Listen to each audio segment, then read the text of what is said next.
Welcome to the Buddhism Seeds channel. This is a small space I want to offer you, a place where you can set aside the burdens of everyday life and let your soul drift in the peace of the Dharma. Tonight, we will take a special journey together, a journey of Zen stories, told continuously for 3 hours, to guide you into deep, gentle sleep, and to heal the tension that has clung to you throughout the day. Perhaps you have lain awake in the middle of the night, your mind racing after worries, old memories, or fears that haven't yet arrived.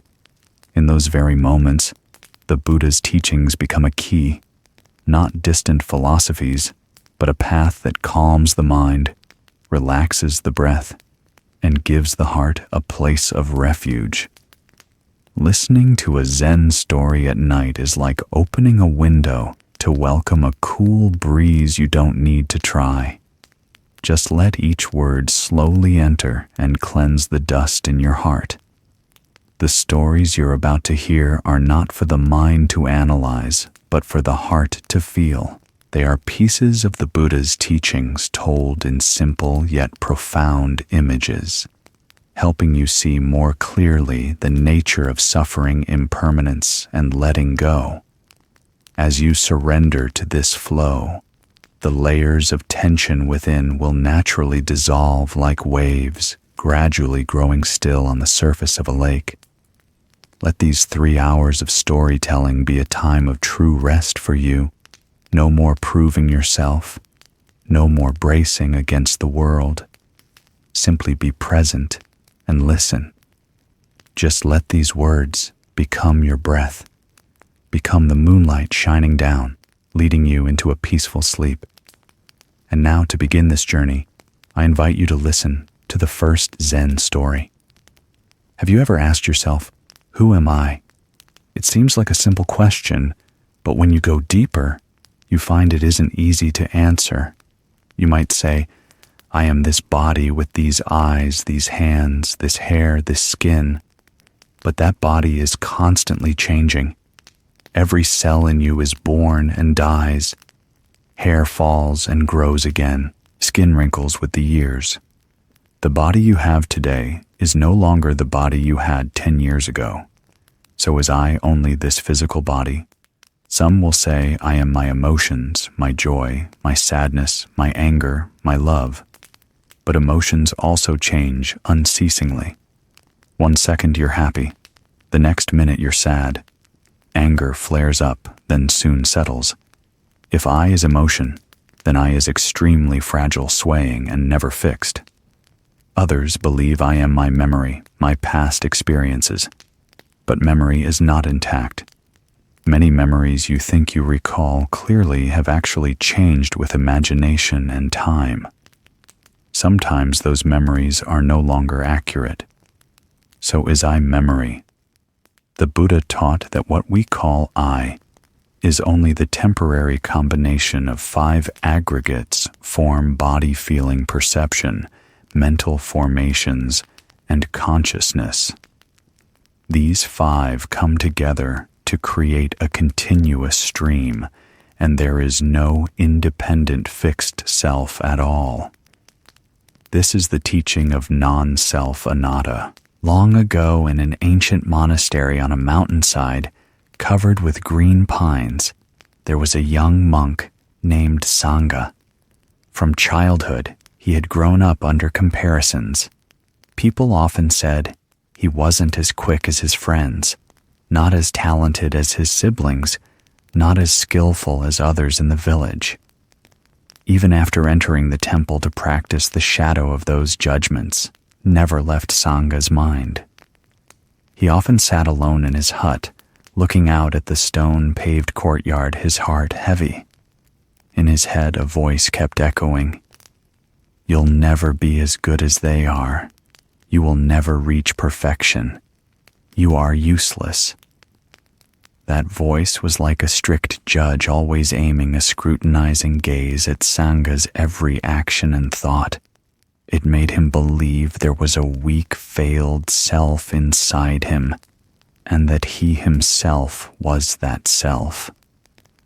Every morning when the bell rang through the temple, Sangha chanted with his brothers, but he did not feel at peace inside.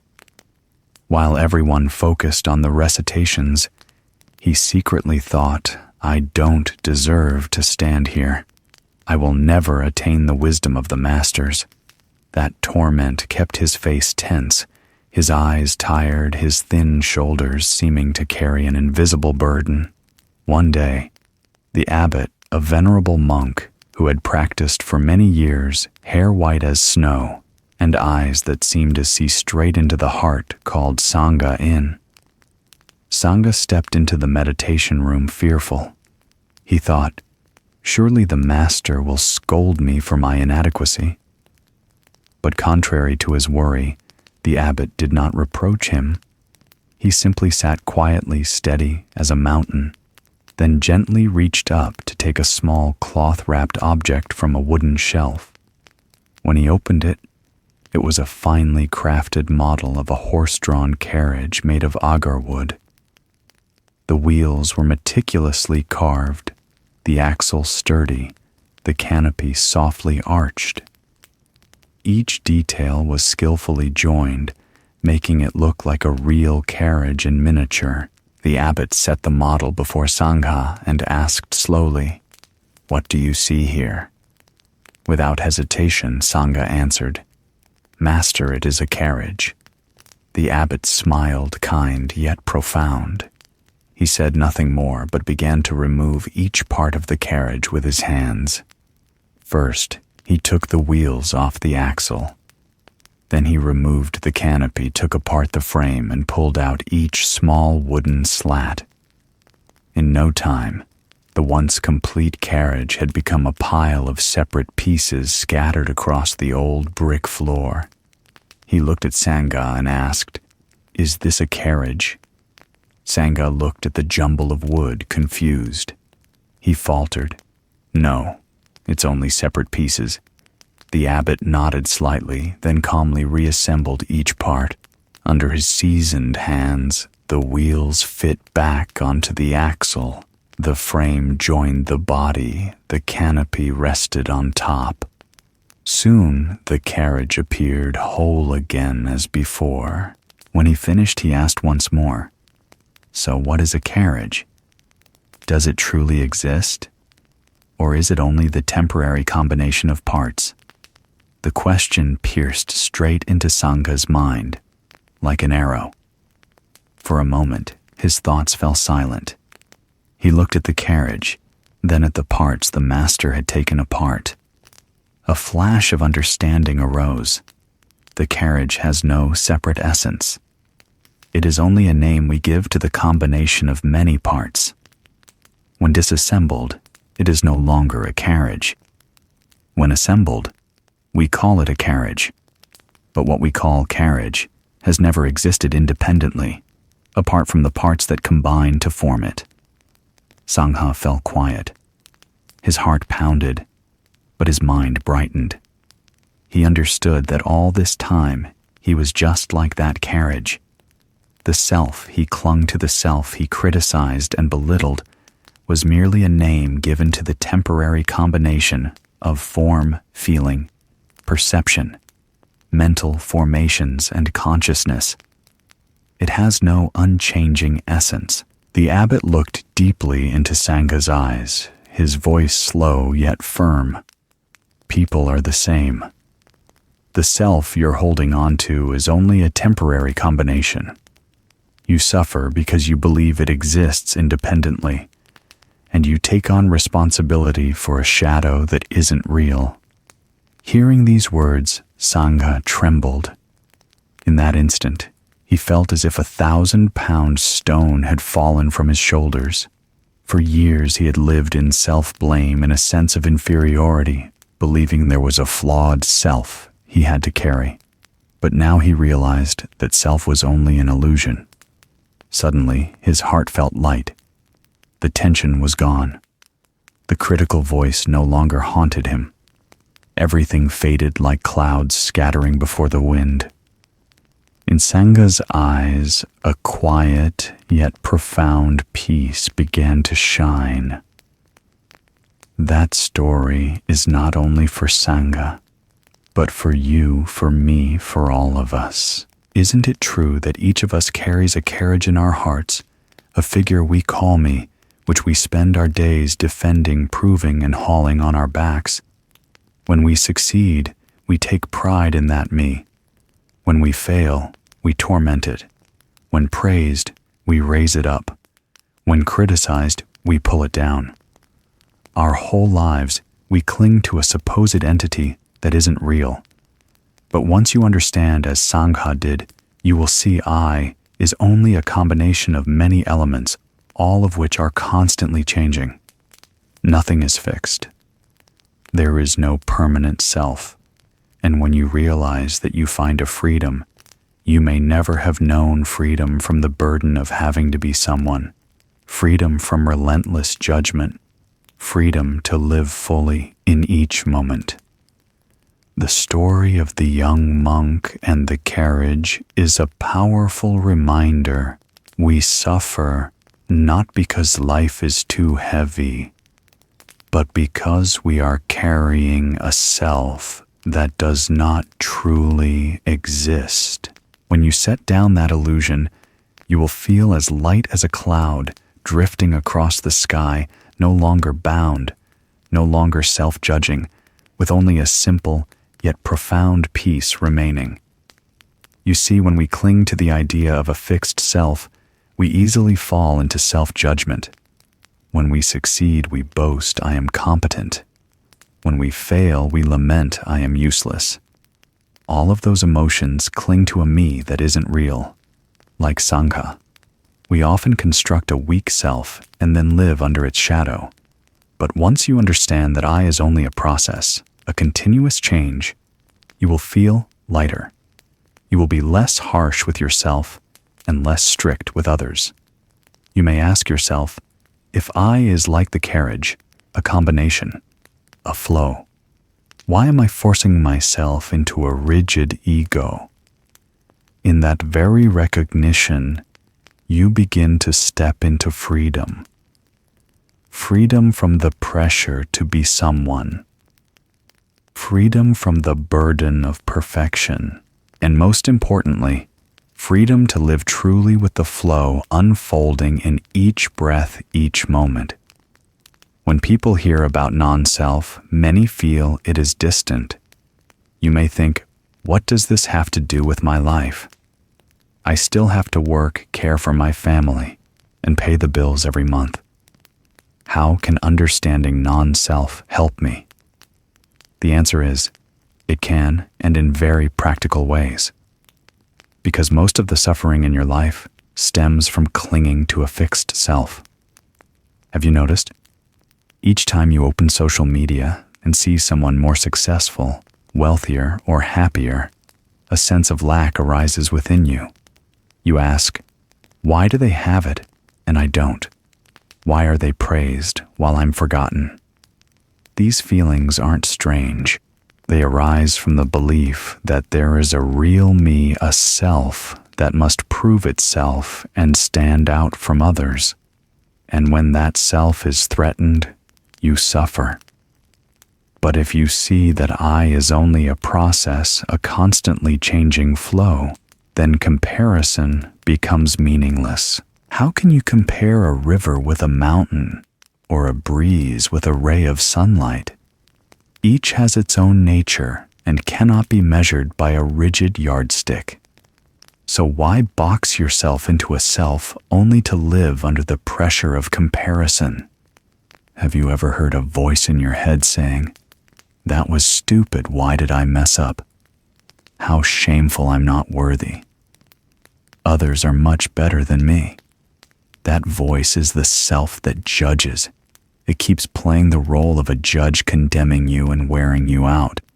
But if you look deeply, you will see that judging self is also just a series of thoughts, arising and passing away with no fixed entity. It comes and goes like clouds across the sky. The blue sky remains. It is not covered forever. When you understand this, you begin to smile at that voice instead of believing it is the real me. From there, your heart becomes much lighter. In love and marriage at work, we often hear, "I want you to be this way. I want you to be that way. I won't accept being treated like this." All these conflicts revolve around the word I. When I is hurt, we react. When I is disrespected, we get angry. When I is denied, we resent. But if you view life through the lens of non-self, you will see these reactions are like waves rising on the surface of water. The waves can be fierce, but the water remains calm. When you identify with the waves, you suffer. When you remember you are the water, you are at peace. Have you ever thought in an argument, if even one person lets go of the self that wants to win the conflict, would have dissolved long ago? Imagine a morning commute where you're stuck in traffic. A car behind you honks loudly, speeds up, and cuts you off. Instantly, the self in you gets angry. How dare he look down on me? How rude anger flares, and you carry irritation the rest of the day. But if in that moment you remember that the self is only a process not fixed, you might smile gently. Oh, this is just a situation. Nothing has insulted any real me. Instead of being swept up in anger, you keep your peace, and you realize that often the suffering isn't in the event itself, but in the way you identify it with yourself. Have you ever felt you must maintain an image in front of others, appear strong? Always succeed, never show weakness. All of that pressure revolves around the self you are protecting. When you understand non-self, you can set down some of that burden. You no longer need to prove who you are or wear masks to be accepted. You only need to be your own natural flow. Sometimes joyful, sometimes sad, sometimes strong, sometimes tender. And you know what? When you dare to live authentically, your true self shines. Others feel at ease and close to you because they see you are no longer trapped inside a false shell. Imagine a river. The water in the river never stops. Every drop is moving on, yet we still call it that river. In reality, there is no fixed river, only unceasing flow. Yourself is the same. With every moment you are changing. Your body changes. Your mind changes. Emotions, thoughts, memories all change. Yet you gather them together and call them me. So does that me truly exist? Or is it like the river, a name for continuous flow? You see, when you understand non-self, you are freed from the burden of comparison, from harsh judgments, and from endless conflicts. And when you truly let go of the self, you find a deep peace.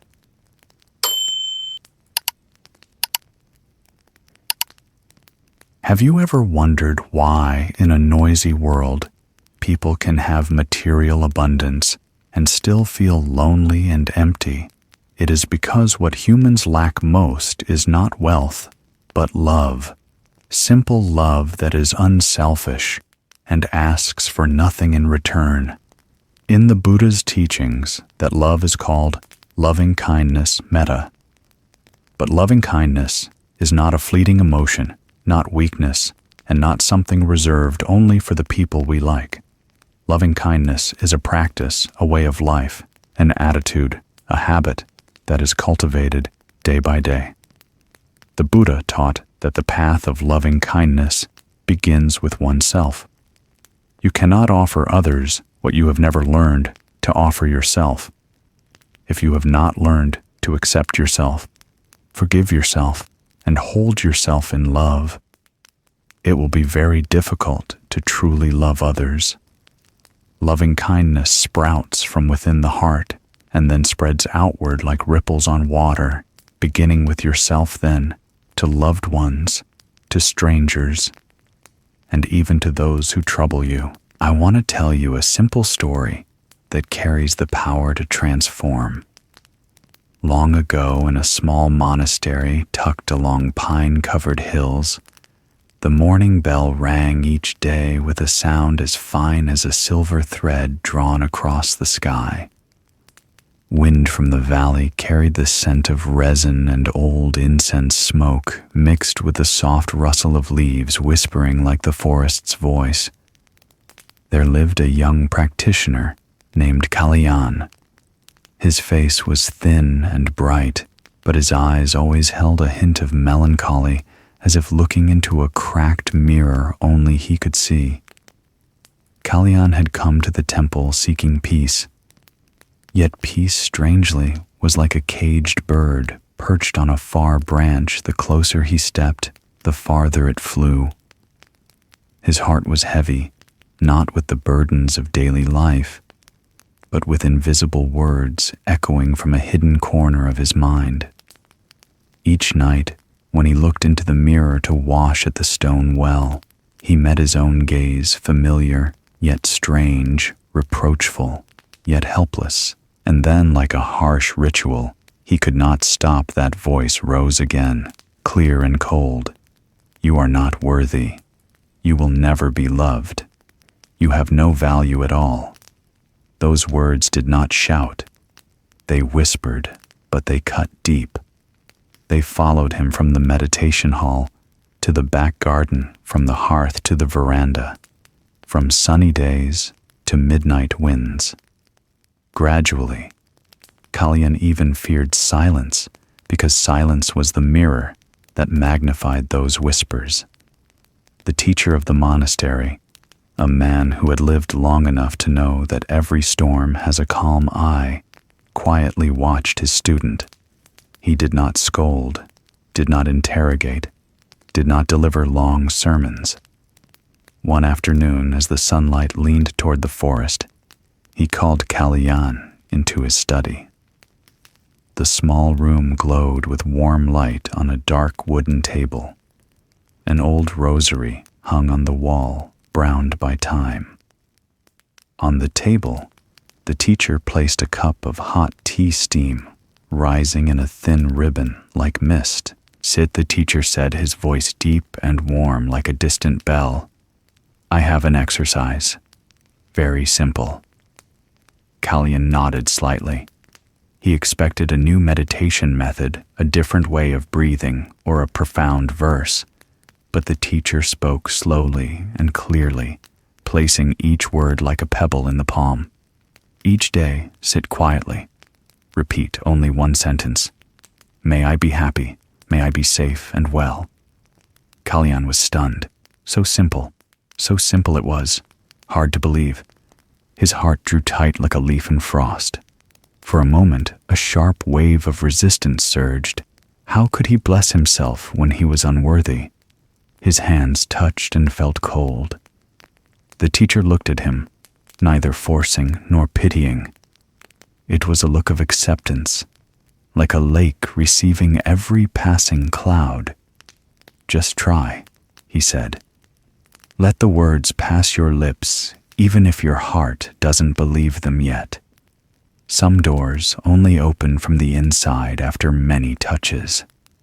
That night, Kalyan sat on the monastery veranda. Before him lay a brick courtyard worn by the footsteps of generations.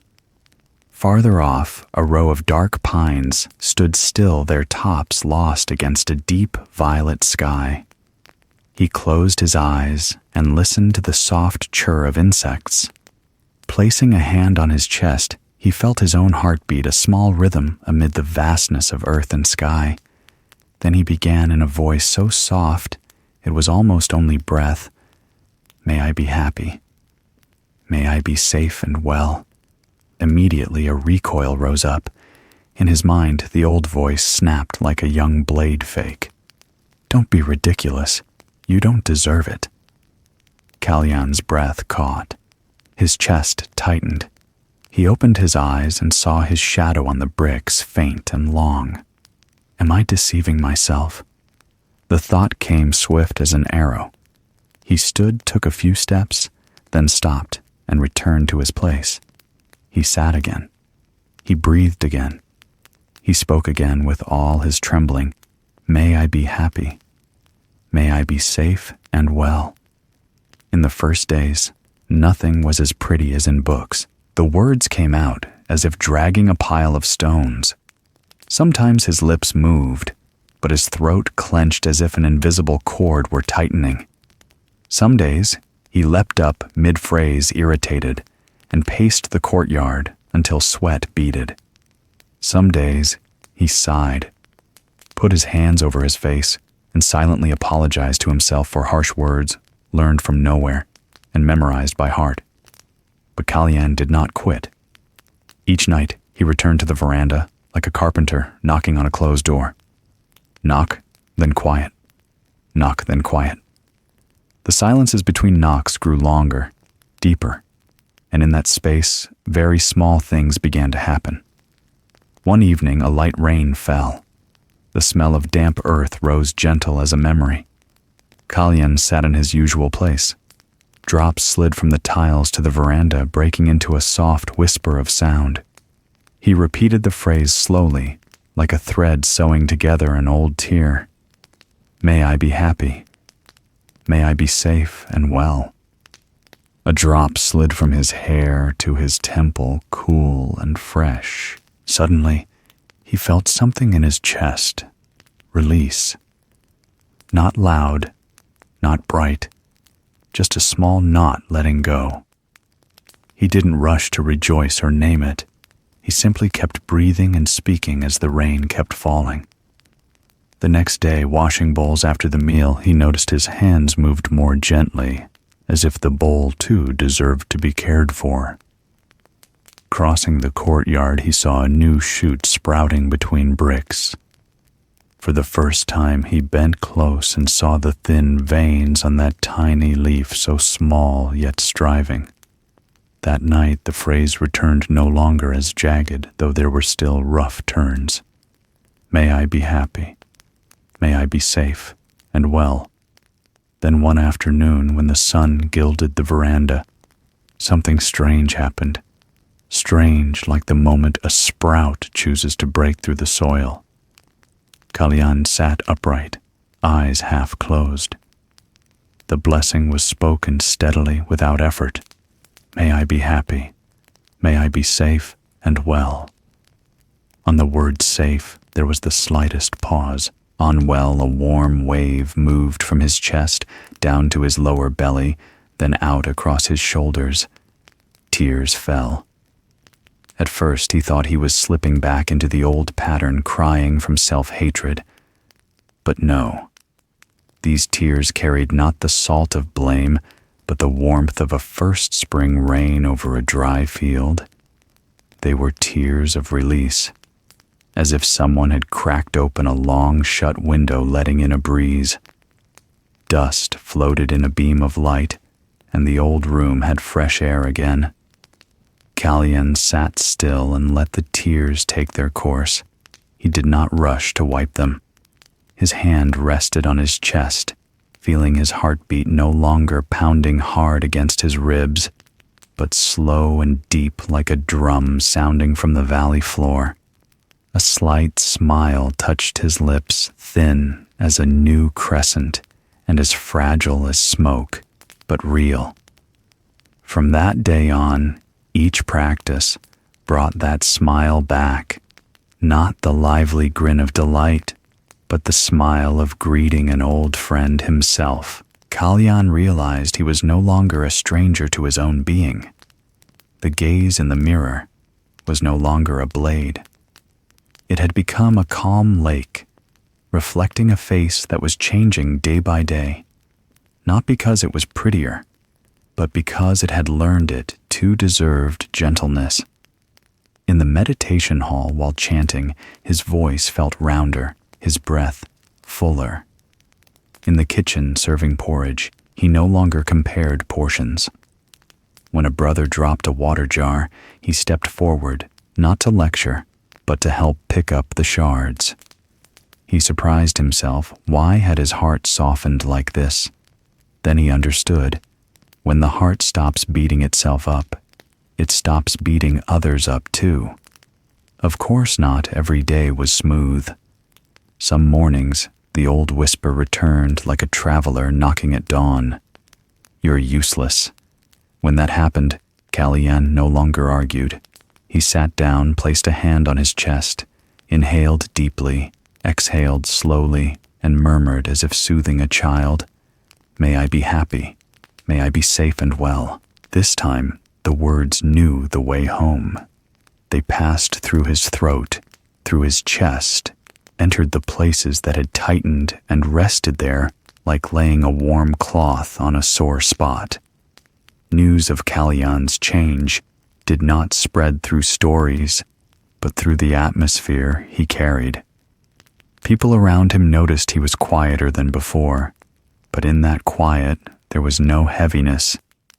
It felt like a cool hollow beneath a tree's canopy. He was still himself, the same eyes, the same steps, but the way he crossed the brick yard seemed a half-inch lighter off the ground. The teacher smiled, and said nothing. Some sermons are best left to the wind. One evening with a 14-day moon, hanging like a thin piece of jade, Kalyan sat again on the veranda. Weeds leaned with the breeze outside, wild blossoms faintly fragrant. He closed his eyes, and this time the blessing was no longer an exercise. It was a greeting. May I be happy.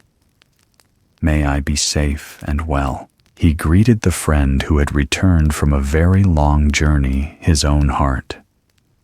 From that source, a natural change spread out like ripples from a stone dropped in water. Without trying to be good, without performing to be right, he found it easier to smile at others. Seeing a brother praised, he no longer winced. Seeing someone err, he no longer snapped. Because everyone has whispers in their head and everyone is learning how to treat them gently. Seeing this compassion arose by itself.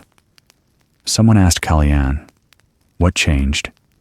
He thought for a moment, looking out at the courtyard bathed in moonlight. Nothing, and everything he said softly. Nothing, because it's the same words, the same seat. Everything, because the knot has loosened. Another afternoon, the teacher called him to the study. The steaming cup of tea was there as before. "How is the blessing these days?" the teacher asked. Kalyan bowed, a smile on his lips. "Master, it now walks on its own." The teacher nodded, eyes warm. "Good. When you know how to love yourself, you will know the way to love others." Kalyan returned to the veranda and sat as on the first day. But something in him had changed. Not a miracle, not thunder, not a sudden sign. Just a quiet current that had found its path through stones. And somewhere deep inside, a drop kept falling, wearing down the sharp edge of a pebble named self-reproach. Night fell, the sky still as a pin in black cloth. Kalyan closed his eyes, breathed, and spoke again. Not to persuade or to resist anyone, but to remember who he was. May I be happy. May I be safe and well. On the veranda where he had sat for so many nights, a tiny shoot had grown above the bricks. No one knew when it sprouted because people are often busy looking far away. But if someone bent down, they would see on that small leaf the delicate veins, like the lines on a newborn palm, and perhaps like the leaf the human heart needs only a timely rain to know it, too deserves to be green. From then on, each time he practiced, the smile still bloomed on Kalyan's lips. Not showy, not forced, just the habit of someone who has learned not to turn his back on himself. He no longer asked, "When will I be at peace?" because peace was nowhere farther than the blessing, moving with his breath in and out. And if someone happened to pass the veranda and heard a very soft voice, they would know a heart had just opened its door. May I be happy. May I be safe and well. What Kalyan experienced is clear proof that love is not a sudden emotion, but a habit that can be trained. Like muscles strengthened by exercise, the heart is softened by repeating acts that cultivate loving kindness. Many people think I have to wait until I truly feel love before I can practice loving kindness. But the truth is the opposite. You practice first, and love will arise on its own. Like Kalyan at first, he found blessing himself awkward, but that very patience changed his heart. Our minds are like soil. Whatever seeds you plant will grow. If you persist in planting seeds of loving kindness, they will eventually sprout. You might ask, can repeating a simple sentence like that really work? Scientists have studied metta-loving kindness meditation and found that when people practice blessing themselves and others, their brains change in positive ways. The regions related to empathy and social connection become more active. They feel less stressed, less lonely, and more open-hearted. In other words, modern science has confirmed what the Buddha taught over 2,500 years ago: love can be trained. It is not only an emotion, but a skill, a capacity of the mind. Imagine the human heart as a door. For many, that door has been shut tight out of fear of being hurt, rejected, or not accepted. But each time you practice metta, each time you whisper, "May I be happy," you add a drop of oil to the hinges. Little by little, the door opens quietly, gently, but steadily. Have you noticed that when you first hear someone say, "Love yourself," resistance often rises inside? You may think, "I'm not worthy. I'm not good enough. I could never love myself." This is exactly what Kalyan faced in his early days of practice. At first, every time he repeated, "May I be happy, may I be safe and well," Kalyan felt he was lying to himself. Inside, the old voice still rang out, "You don't deserve it. You will never be happy." Caught between those opposing lines of thought, his heart was stretched and pained. But the wonder of loving kindness is that it doesn't demand instant feeling. It only asks for patience. Each time Kalyan sat down, even full of resistance, he kept whispering. That persistence was like a farmer sowing seeds daily, even before seeing a sprout. As you repeat a blessing for yourself, your brain gradually forms new pathways.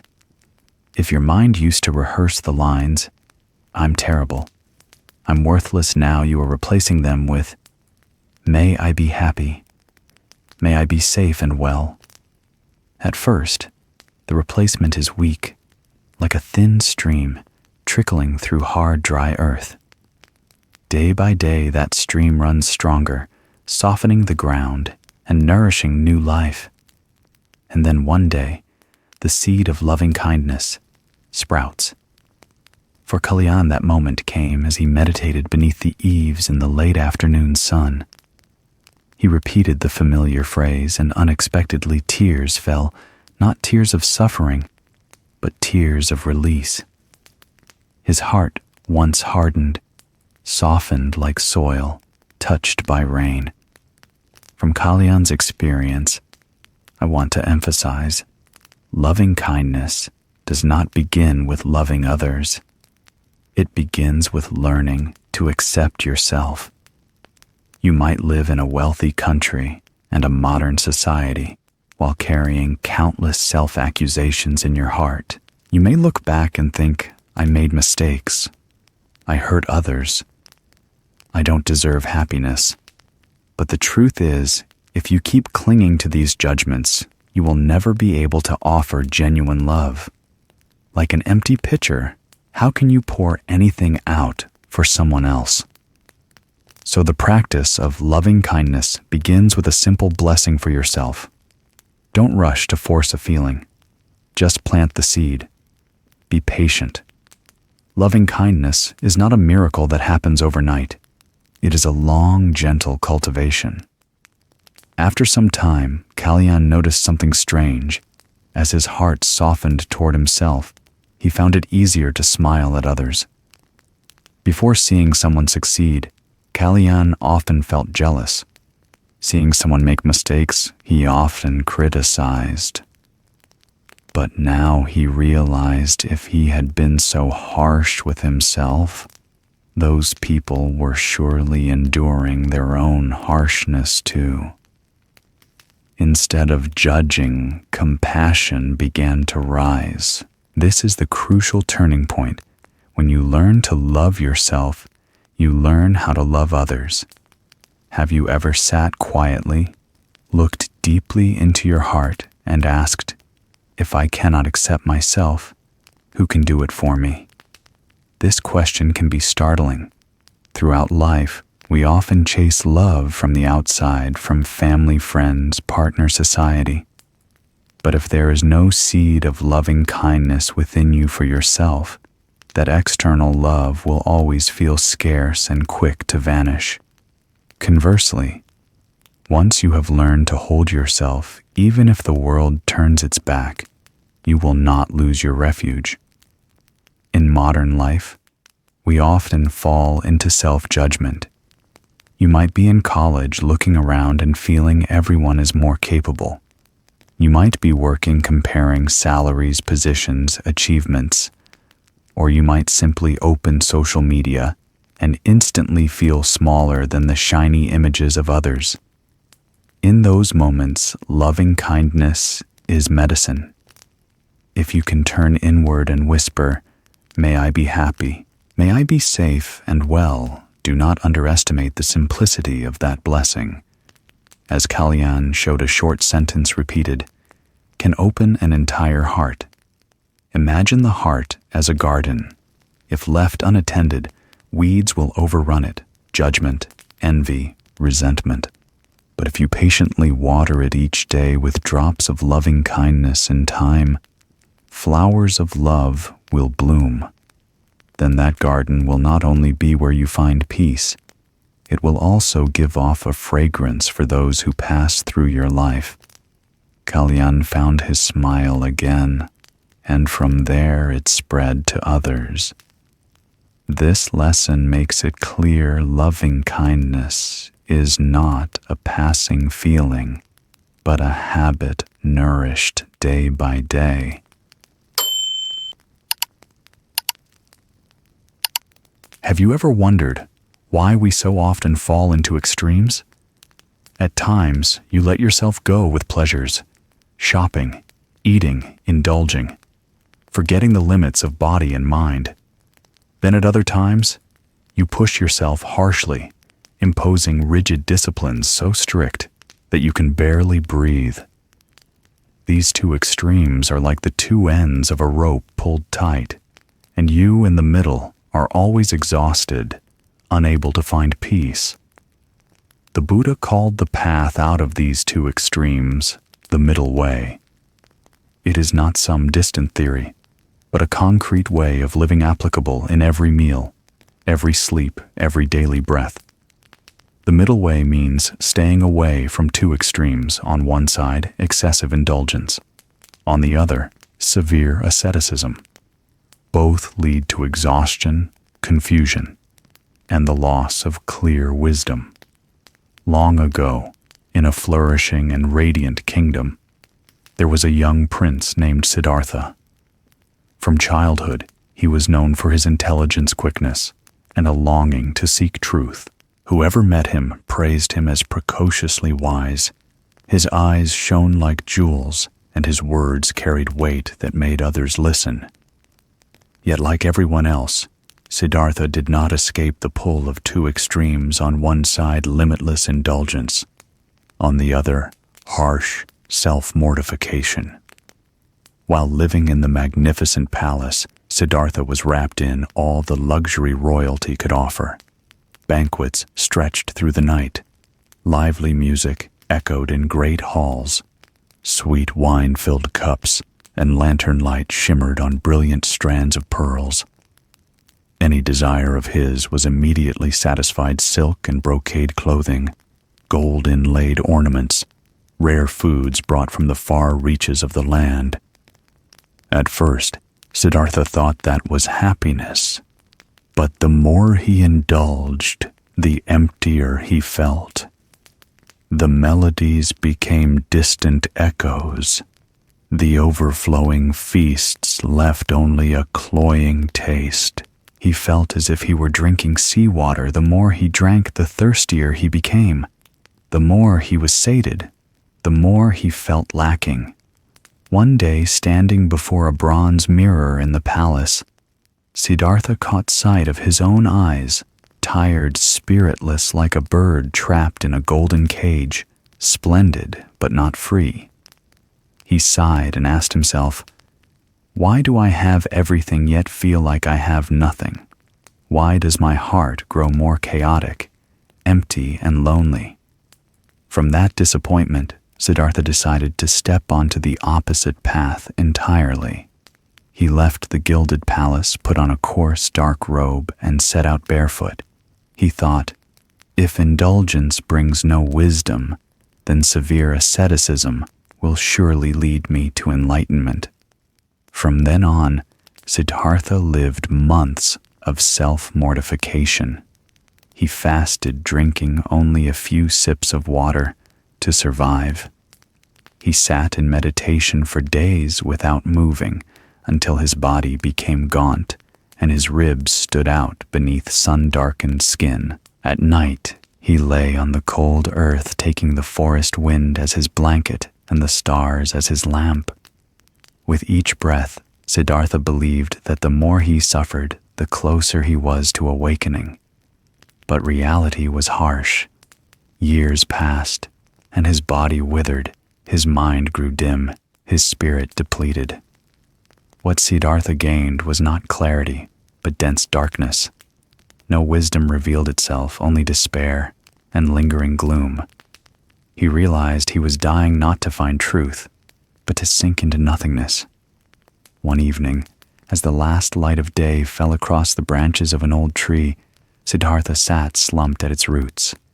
His breathing was labored, his eyes dull as if they might close forever. In that moment in the quiet forest, a strange sound arose. From afar came the notes of a sitar, now low, now high, singing like wind through a mountain pass. Siddhartha opened his eyes and listened. The sound was astonishingly pure, like an arrow piercing his breaking heart. At first only a few scattered notes, then a deep, resonant melody echoing through the still forest. He held his breath intent, as if the entire world had vanished, leaving only that music. In each vibrating note, Siddhartha began to notice something strange. When the woodcutter accidentally tightened a string too much, the sound snapped out shrill and then died. When the string was too loose, the instrument fell silent, unable to sing. But when skilled hands tuned it just right, the melody rose clear and balanced, touching the depths of the soul. In that instant, a bolt of insight flashed through Siddhartha's mind. He awoke. So my life is like that string. When I abandon myself to sensual pleasures, I grow weak and lifeless. When I force myself into harsh asceticism, I become a worn-out body. Only when I keep things just enough, not too tight, not too loose, can I create the clear music of wisdom. A light breeze passed. The forest leaves rustled as if to accompany this sudden realization. Siddhartha sat in silence, breathing deeply, letting the insight soak into every cell and vessel. He knew he had found the key to his life, the middle way. From the music to the clear path. After that day, Siddhartha no longer pursued extremes. He did not return to the palace to drown in indulgence, nor did he remain in the deep forest to continue self-mortification. Instead, he chose a simple yet balanced life, eating in moderation, practicing with mindfulness, listening to his body and mind, not indulging, but not forcing himself either. And on that very path, wisdom flared within him like a lamp lit in a dark room. The story of Prince Siddhartha is a mirror of our own lives. Sometimes you throw yourself into excess work, money, pleasures. Other times you impose harsh discipline, extreme dieting, working yourself to exhaustion, sacrificing until nothing is left. Both extremes rob you of peace. Only when you keep the string of your life tuned just right can you hear again the clear music from your own heart. From that insight, Siddhartha let go of both extremes. He did not return to the palace to indulge, nor continue harsh asceticism. He chose the middle way, living, simply practicing restraint and caring for body and mind appropriately. And on that very path, wisdom shone. A musical instrument cannot produce clear sound if its string is too tight or too loose. Human life is the same. You cannot be at ease while chasing back and forth between extremes. The middle way is the art of keeping your life string in balance, knowing when to tighten and when to loosen, so each beat of life becomes a harmonious melody. Today, in a modern society, people fall into these two extremes even more easily. On one side, material abundance causes many to drown in consumption and indulgence. Overeating, addiction to social media, non-stop shopping, seeking every way to satisfy material wants, yet never feeling satisfied. The more they gratify themselves, the larger the inner emptiness grows, and the deeper the anxiety. On the other side, some torment themselves with strict standards, extreme diets, exercising to the point of collapse, working 12-14 hours a day, believing that the harder the struggle, the greater the success. But the final result is not wisdom or peace, but an exhausted body and a worn-out mind. These two paths may seem completely different, yet they meet at one point, both lead to imbalance. And that very imbalance is the root of anxiety, depression, and illness. Neuroscientists have studied and shown that when people maintain a balanced lifestyle, resting at the right times, stopping when needed, eating in moderation, and working within limits, the brain remains more stable. The sympathetic nervous system responsible for stress, and the fight-or-flight response, and the parasympathetic nervous system responsible for rest and healing, then operate in harmony and rhythm. If people live in extremes, either plunging into unchecked indulgence or punishing themselves with harsh asceticism, that balance is broken. The nervous system is constantly on alert, leading to chronic stress, sleep disorders, and memory decline. Conversely, when balance is maintained, the body naturally produces more serotonin and dopamine at healthy levels, neurotransmitters that help the mind feel calm, the head clear, and energy abundant. What the Buddha taught thousands of years ago is now confirmed by modern science. Balance is the key to living healthily and wisely. A question worth pondering: is the string of your life too tight or too loose? Are there times when going to work feels so heavy that just thinking about it makes you feel suffocated, and even at rest, you can't escape worry? That is when the string is pulled so tight it's about to snap. At the other extreme, the string can be so loose it's slack. There are phases of letting yourself go, staying up night after night, binge watching endlessly, overeating, neglecting the body. You believe you're enjoying yourself, rewarding yourself with rest.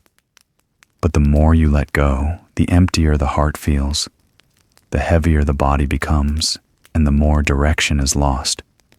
Like Siddhartha in the past, living amid gold and jade, enjoying every pleasure, yet inside was only a void. Sensual pleasure never fills the emptiness within. It is like drinking seawater. The more you drink, the thirstier you become. The instant gratification of pleasure cannot bring lasting peace. Modern science calls this the short-term dopamine loop. When people overuse comfort, uncontrolled eating, excessive gaming, endless scrolling, the brain is flooded with bursts of instant dopamine. This creates fleeting pleasure, but afterward leaves boredom and emptiness. That is why many today are addicted to phones, games, and shopping. The more short-term joy they chase, the deeper they fall into lack and disappointment. A string that is too loose cannot make a sound. A life that is too lax similarly drains inner strength and motivation, leaving only stagnation and long, meaningless days. From these two extremes, the value of the middle way stands out clearly. The middle way does not call for abandoning joy, nor does it demand self-torture.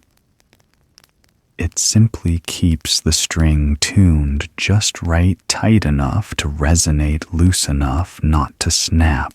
In daily life, practicing the middle way can be very concrete work wholeheartedly, but know when to stop and rest.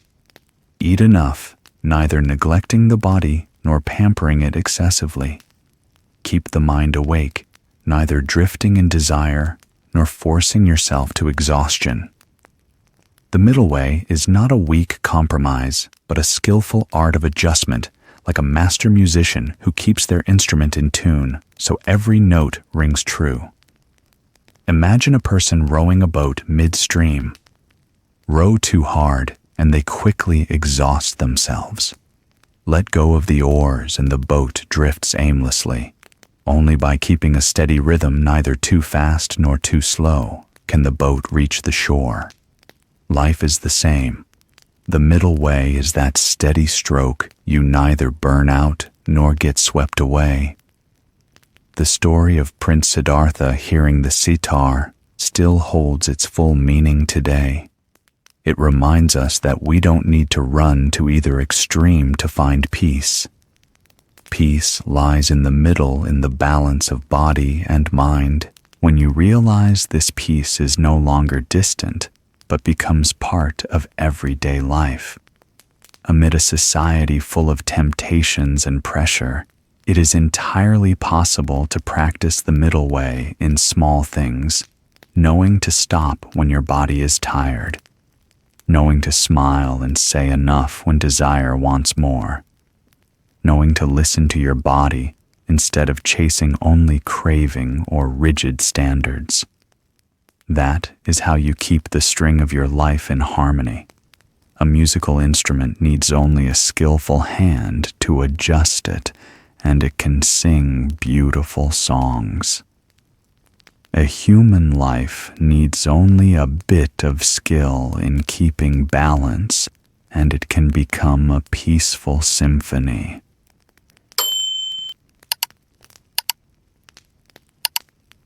Have you ever wondered why everything in life passes, and nothing can be held forever? A joy that once felt endless gradually fades.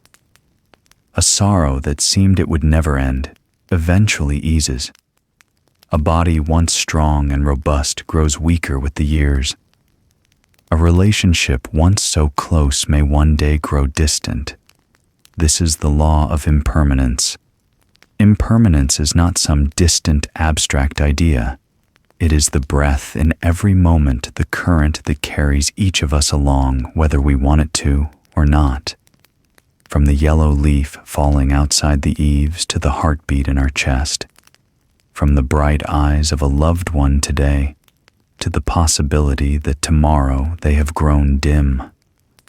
Everything changes. Everything is impermanent. Yet many people feel sad, even pessimistic, when they hear the word impermanence. They think it means lost death and helplessness before life's flow. But if you look deeply, impermanence is a gift. Because of impermanence, pain can heal. Because of impermanence, the wounds of the heart can one day be mended. If life were unchanging, happiness would never arrive when we are suffering. But because life is impermanent, each moment opens the possibility of renewal. Impermanence is like the seasons. Winter may be bitterly cold, but spring will come. Rainy skies may be gloomy, but sunlight will break through again. A clock's minute hand may move slowly, but it never stops moving forward. Life keeps moving whether we wish for it or fear it. In the Buddha's teachings, impermanence is a fundamental truth. From matter to mind, from the body to feelings, everything is governed by this law. The human body today is not the same as it was yesterday. Every cell, every drop of blood, every breath is changing. Modern scientists have shown that after about 7 years, most of the cells in the body are replaced.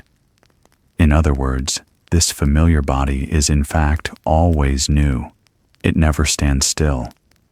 Emotions are the same. Sometimes a sadness seems like it will weigh on you forever, but one morning you wake up and feel lighter. Sometimes a joy seems like it will last forever, but a small event can make it vanish. Love, anger, anxiety, hope, they are like clouds in the sky. They come and go, gather and disperse. The problem is that we cling to what is by nature impermanent. We cling to joy and want it to stay forever. So when it passes, we are disappointed. We cling to loved ones and hope they never leave. So when we must part, we suffer. We cling to the ego, believing this: I is unchanging. So when we see ourselves change, we feel lost. Clinging to what cannot be kept is the true cause of suffering. To understand more clearly, there's an old story full of metaphor. Long ago, in a small village nestled in a green valley, there was a potter named Annika. She was known not only for skillful hands, but for a heart that could listen to the grain of the clay. Villagers often said clay under Annika's hands seems to have a soul. Every vase, every teapot, every cup she makes carries its own breath. Annika's workshop was simple, its thatched roof weathered, but a warm light always shone from the kiln. People came from distant villages to place orders, believing her work was not just utilitarian but living art. One day, she accepted a commission for a large vase for the regional temple. It was special, made from the finest clay, and crafted with all her heart. Annika and her young apprentice worked for days to complete it. When it came out of the kiln, it gleamed upright and proud with patterns so exquisite, it seemed to hold heaven and earth within. Everyone who saw it praised it. But fate does not always comply. While transporting the vase to the temple, an accidental jolt cracked it with a long fracture. The dry crack sound seemed to tear the air, and the apprentice's heart trembled. He cried out, "Master, it's ruined. The precious vase has cracked. We must make another." What value can a cracked vase have? He was nearly in tears. In his eyes, all their effort had gone to waste. A single crack could turn perfection into uselessness. Annika did not react immediately. She quietly lifted the vase and turned it under the late afternoon light. Her eyes followed the long crack down the body of the vase like a deep scar. Others would see a flaw, but her gaze held contemplation, not sadness, not anger. She smiled softly, a smile that surprised the apprentice. Then she said, "I will not discard it. I will make this vase more beautiful precisely because of that crack." The apprentice's eyes widened. How can a crack become something beautiful? Annika did not explain much. She began preparing gold. Instead of hiding the crack, she decided to lay thin gold leaf along it. It was meticulous work requiring patience. Day after day, she gently pressed each small sheet of gold onto the crack as if healing a wound. All the while, the apprentice watched with curiosity. Each day, he saw the vase changing. The crack that once made it look ugly was gradually becoming a shimmering golden vein glowing in the kiln's light. At last, after many days, Annika set the vase on a wooden stand.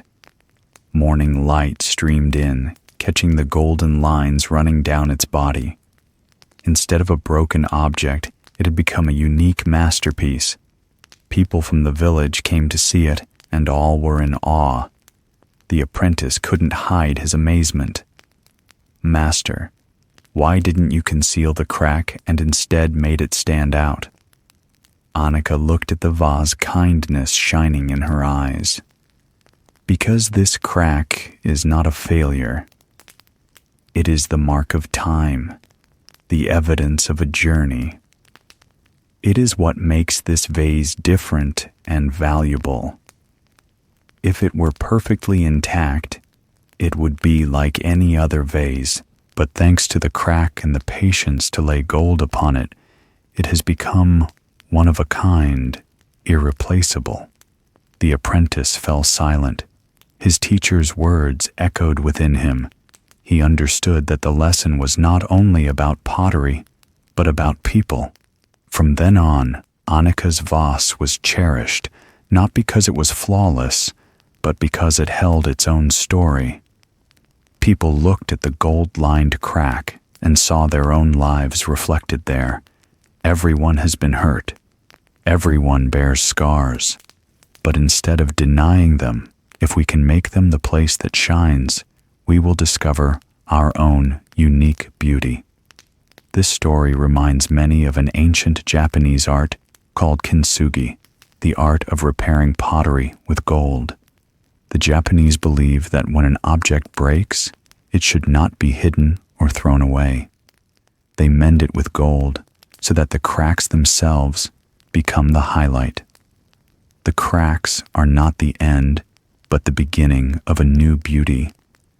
Annika's vase is a vivid testament to the truth of impermanence. Nothing stays perfect forever. Breakage, change, and loss are inevitable. But instead of seeing them as the end, we can view them as chances for rebirth to create something deeper. In life, everyone carries invisible cracks: failure at work, heartbreak in love, the loss of a loved one, or pains without a name. Many choose to hide them as if covering them carefully would keep them from being seen. But the truth is, the more we hide, the more the wound festers. If you dare to look straight at your cracks, accept them as part of your life, and then lay gold over them with patience, love, and maturity, you will find that these very cracks give your soul its depth. Those who have suffered know how to cherish happiness. Those who have lost understand the value of the present. Those who have fallen learn how to rise and grow stronger. A flawless vase can be beautiful, but a vase with gold-lined cracks is truly unique. People are the same. No one is perfect, and it is precisely our imperfections when honored that make us irreplaceable. The crack in Annika's vase is an image of life.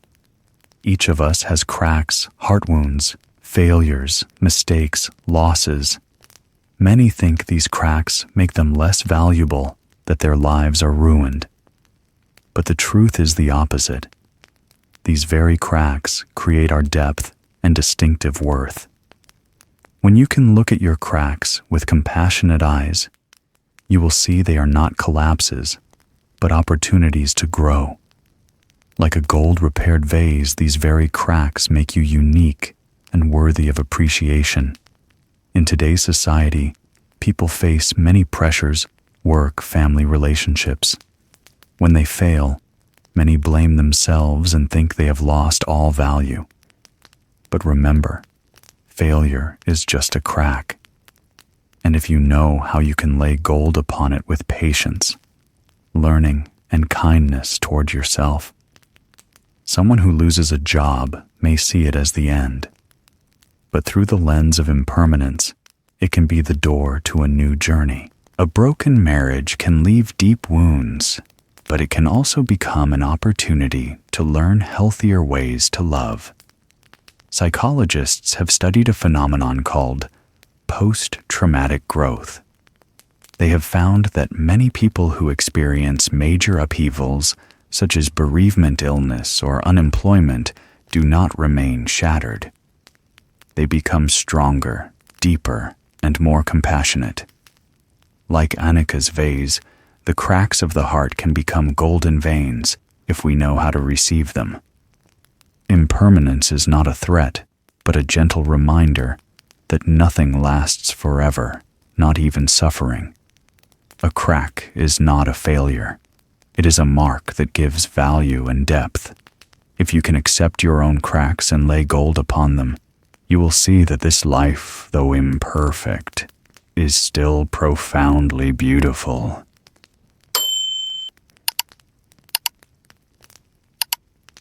Why do we suffer? Not because the past keeps existing, but because we keep holding it in our minds. Like a mirror covered in fingerprints, whenever we look at the present, we don't see what's here. We only see yesterday's smudges. People often suffer because they cling tightly to what has passed, to things that no longer belong to them. In the Buddha's teachings, there is a very important word, letting go, also called release or non-attachment. But letting go does not mean throwing everything away, withdrawing from life, or living cold and indifferent. Letting go simply means loosening your grip. When your hand is squeezing a rope too tightly, you are the one who gets hurt, not the rope. If you know how to let go, your hand will be free.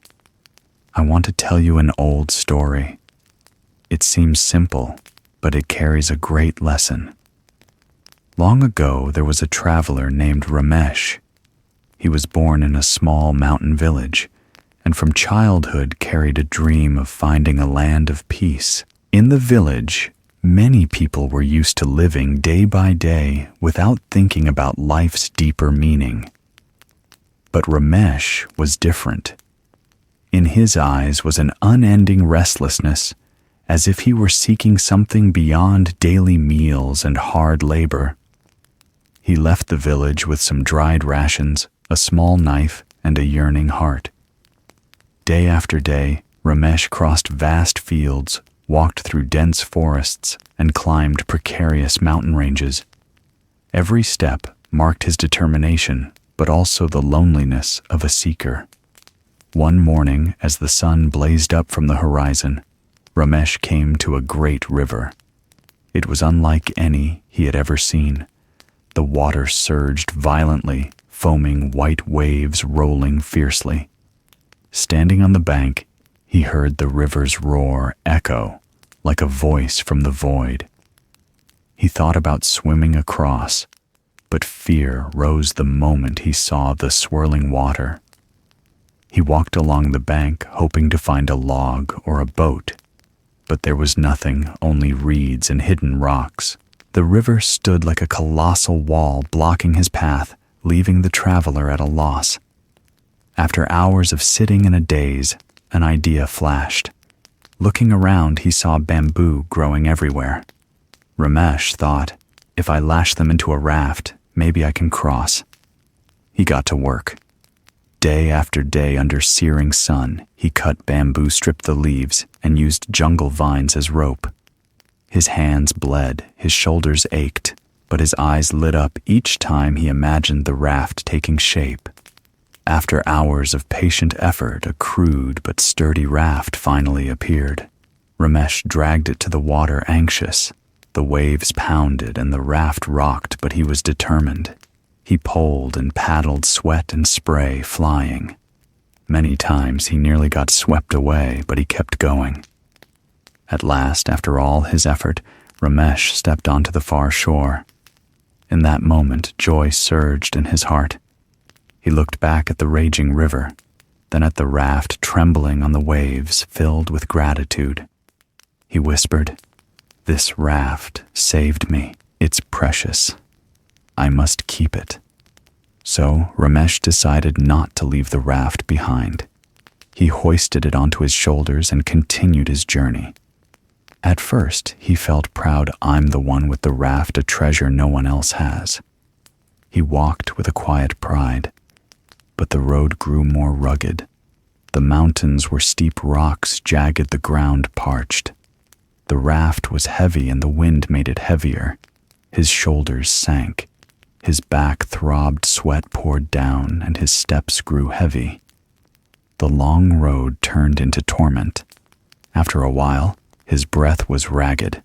By late afternoon, shadows stretched long.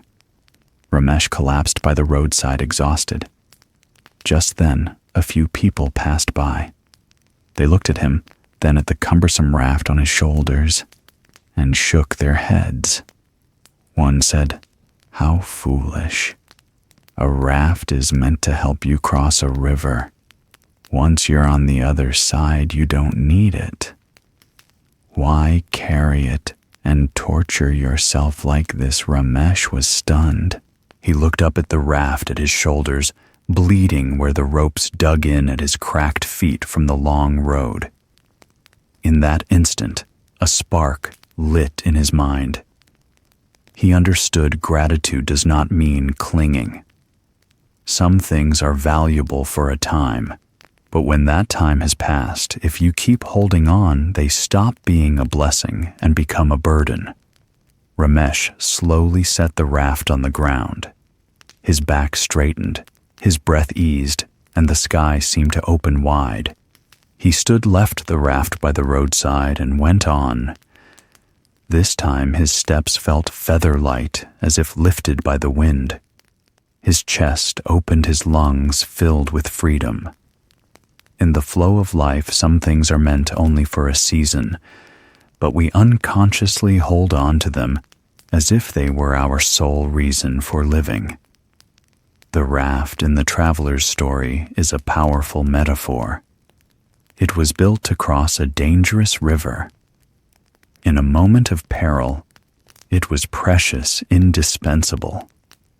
But once across it, no longer fit. If you insist on keeping it, it becomes a burden that slows your steps, weighs down your back, and exhausts your mind.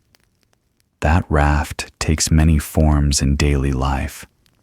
Sometimes it's a love that is ended, but is still clutched in the heart as if it never did. Sometimes it's a hurtful word from childhood thought to be asleep, but still echoing, tugging the present backward into the past. Sometimes it's a youthful failure, a mistake you think defines your whole being. The raft can even be an old pride, a victory long ago saved as proof of your worth, turning into chains that bind you to the past and keep you from moving forward. Letting go in the Buddha's teaching is not throwing things away, and certainly not shirking responsibility or denying what has happened. Letting go means loosening attachment, knowing that everything has its time. And when that time has passed, putting it down is wisdom. If the traveler had thrown the raft away mid-river, he would have drowned. But after reaching shore, if he kept carrying it, he would be exhausted. Use it at the right time. Set it down at the right time. That is the art of letting go. In reality, many people are carrying such rafts on their shoulders. Some hold on to words of criticism, turning them into psychological scars that won't heal.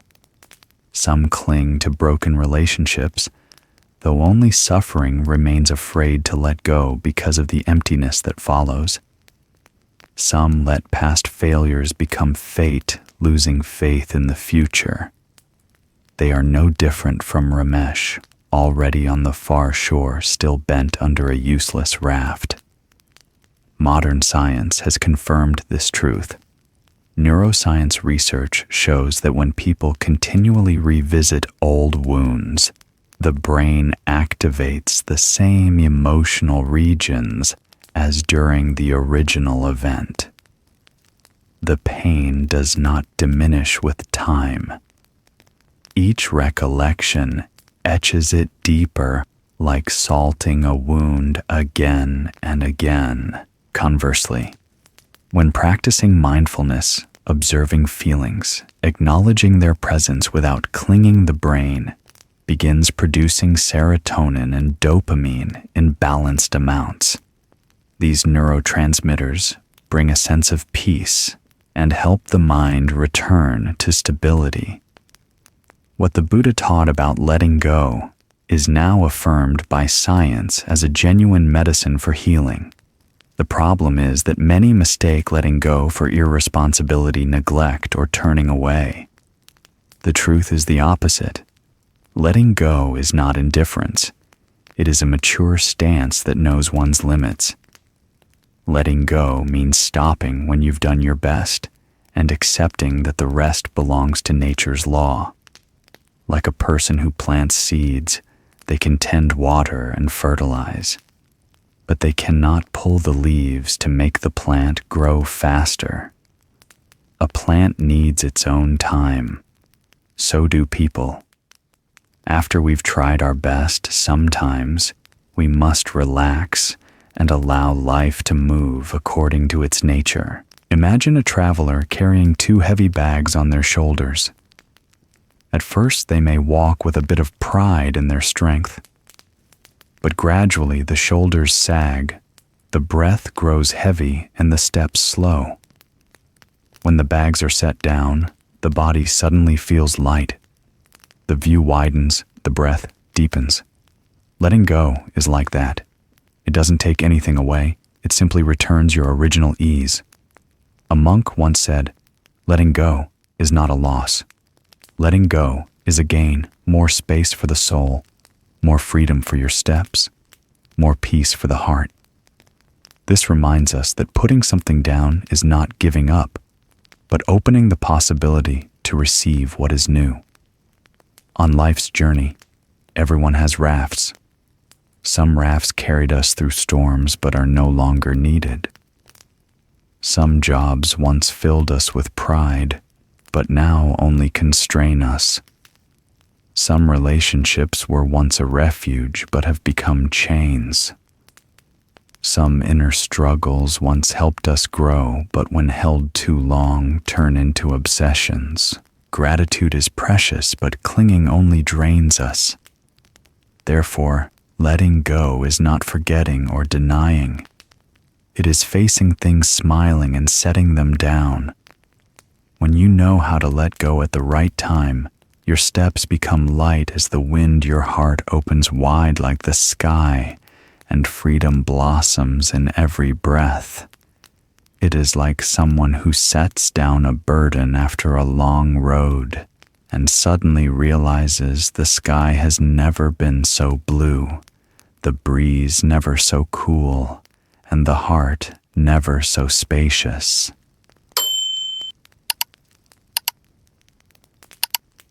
There is a core teaching in the Buddha's Dharma that without understanding, it's hard to truly step onto the path of wisdom. That teaching is dependent origination. It means nothing in this world arises independently or exists in isolation. Everything is the result of many causes and conditions coming together supporting one another. Nothing comes from a single cause, and nothing exists apart on its own.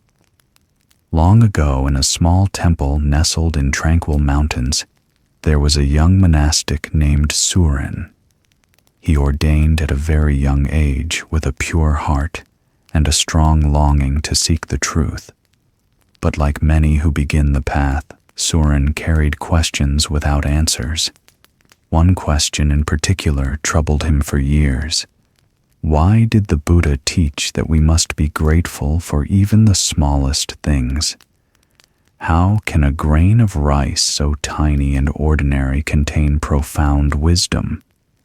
Each time he chanted, each time he listened to his teacher, he remembered this teaching, yet he still did not truly grasp it. Sometimes Suren thought, "Isn't rice just food? We eat to fill our stomachs and sustain the body, so we can continue practicing. What's special about that?" But that very doubt became the flame that drove him to look more deeply. One summer noon, after returning from alms round, Suren sat beneath the temple eaves. Brilliant sunlight stretched across the old brick courtyard. A light breeze stirred the leaves and bird song. Somewhere nearby became a soundtrack to the stillness. Before him was a bowl of plain white rice, simple, unadorned. In that peaceful moment, Suren paused. He looked closely at a single grain of rice tiny in his palm.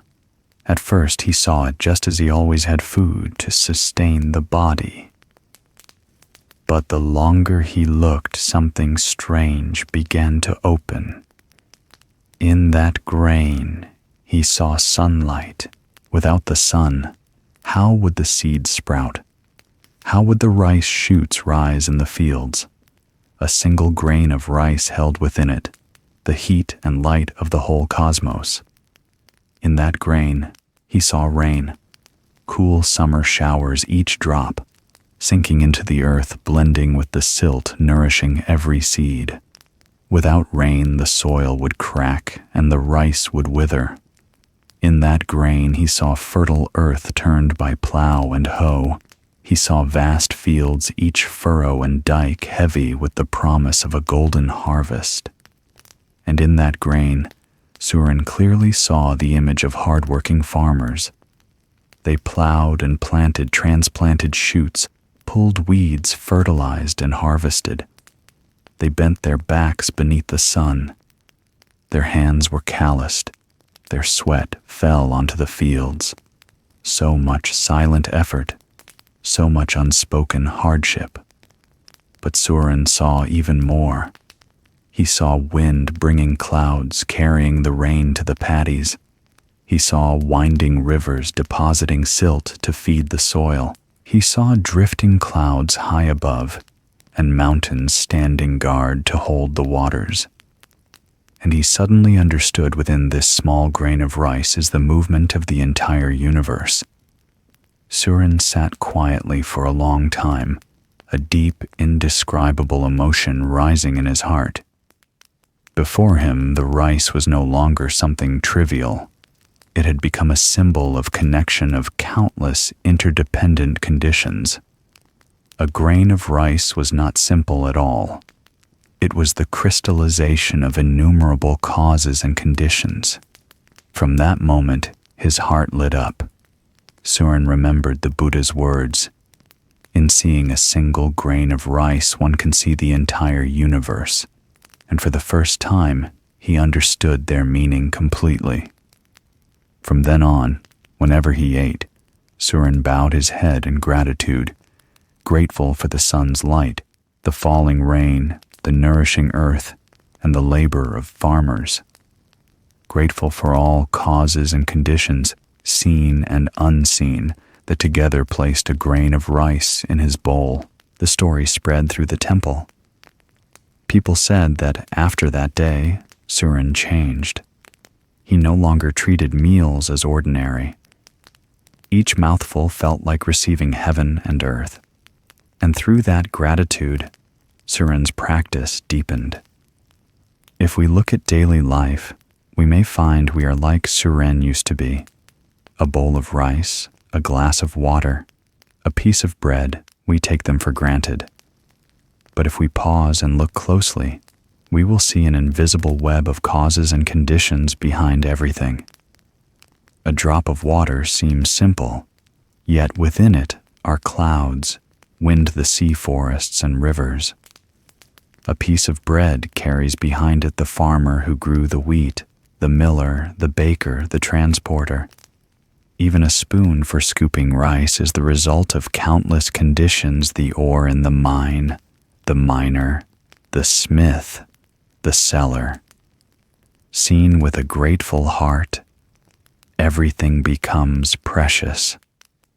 We eat not only to be full, but to feel our connection with all beings. We drink not only to quench thirst, but to receive the gift of rain of clouds of the sky and earth. Modern science affirms this in its own language. Ecologists call it the web of life. No creature exists in isolation. Trees release oxygen. Humans breathe it. Humans exhale carbon dioxide. Trees absorb it. Soil holds water. Water nourishes soil. Everything interweaves and supports everything else like links in a long chain. Break a single link, and the whole system trembles.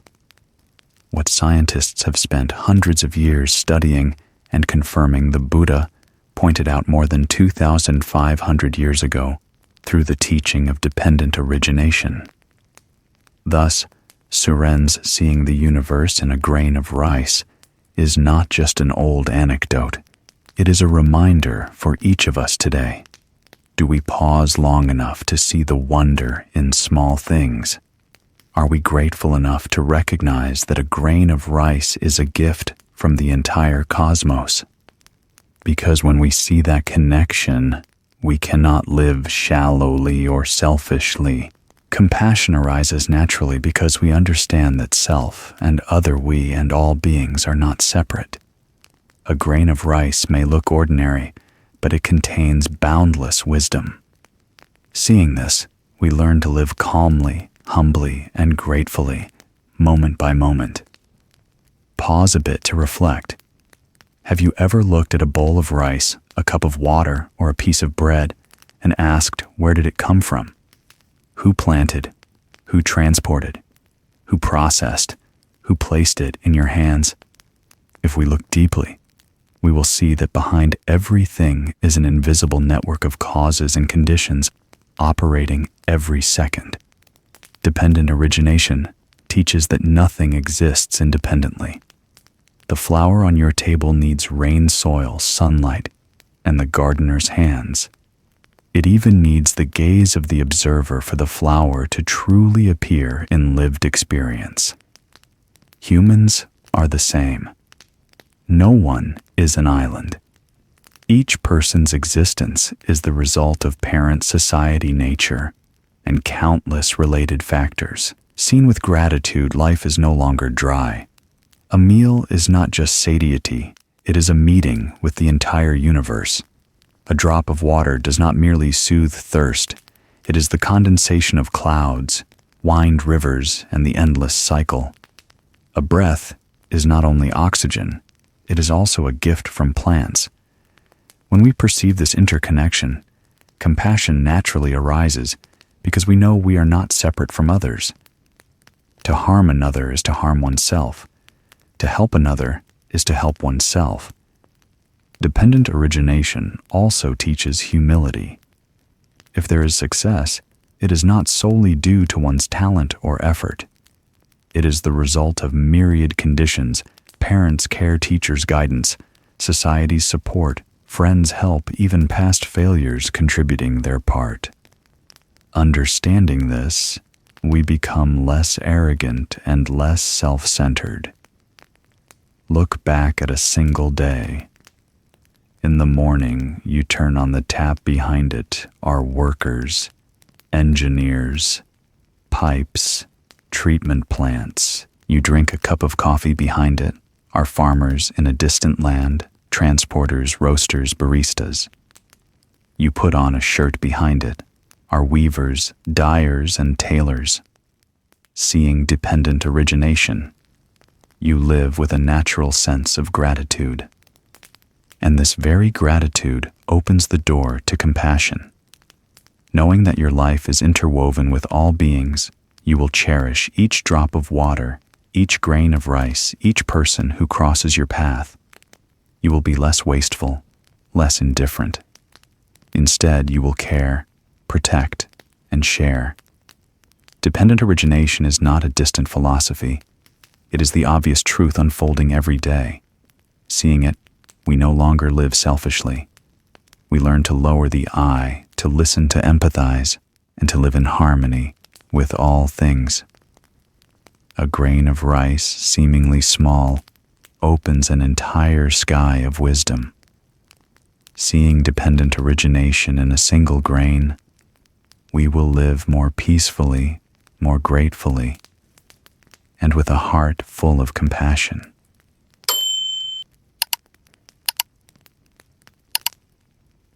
In this life, questions may quietly arise in our hearts more than once. Am I truly worthy? Do I deserve to be loved, to be happy? Those questions echo the loudest when we stumble, when a plan fails, when criticism cuts through our hopes, when we see others moving forward while we stand still. Sometimes that unease wraps around the soul like a tattered coat, covering layer after layer of trust, silencing our steps and narrowing our gaze. The feeling of emptiness and inadequacy often appears quietly, but persistently. It doesn't need a loud noise to exist, just one reproach, one harsh comparison, one sad memory is enough to pull the heart down. Then we begin to define ourselves by what we lack. I'm not good enough. I'm not rich enough. I don't have what it takes to be happy. Gradually, we believe that our self-worth is something to be sought out there through achievements, recognition, and material things. Yet that is only a fragile illusion. Deep within, regardless of praise or blame, honor or disgrace, there remains another kind of worth, clear and enduring. It is the inner jewel, the original light, that the Dharma calls innate, Buddha nature. That jewel is not a reward to be earned, but our inherent nature. Not something added from outside, but something present in every breath, in every heartbeat. When life presses hard, it is easy to forget that jewel. Dust from craving anger, fear, and childhood shame settles over it, veiling the primordial light. So we search elsewhere, a better job, a perfect relationship, a shinier reputation to fill the void. But the more we search outside, the thirstier the heart becomes, because the jewel is not out there. It's already here in mindfulness and gratitude, in the capacity to love and forgive. That is why every truly meaningful journey must begin with returning. Returning to observe, to recognize worn-out patterns, to gently loosen each piece of mistaken belief. Returning does not mean rejecting the world. It means recognizing where there is already fullness. When the inner light is touched, empty comparisons fade, and criticism no longer has the power to set our price. One who has found the jewel no longer chases what is fleeting. They live with calm gratitude and generosity.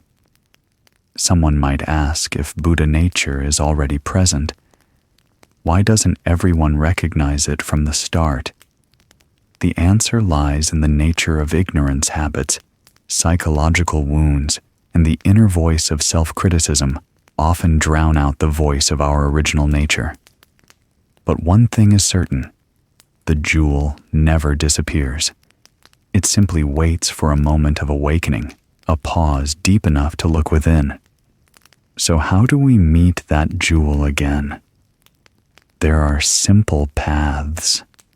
Listening to the breath, practicing mindfulness, nurturing gratitude, doing kind acts for others, and learning to forgive ourselves. Each small act wipes a bit of dust from the jewel, letting the inner light shine across the face of life.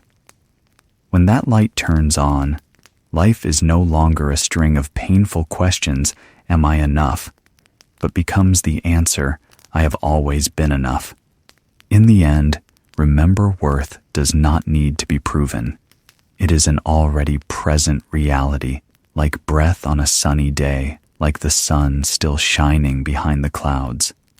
When the inner jewel is recognized, we walk more lightly, offer more love, and live with gratitude, understanding that all good things are not rewards, but natural expressions of that luminous mind.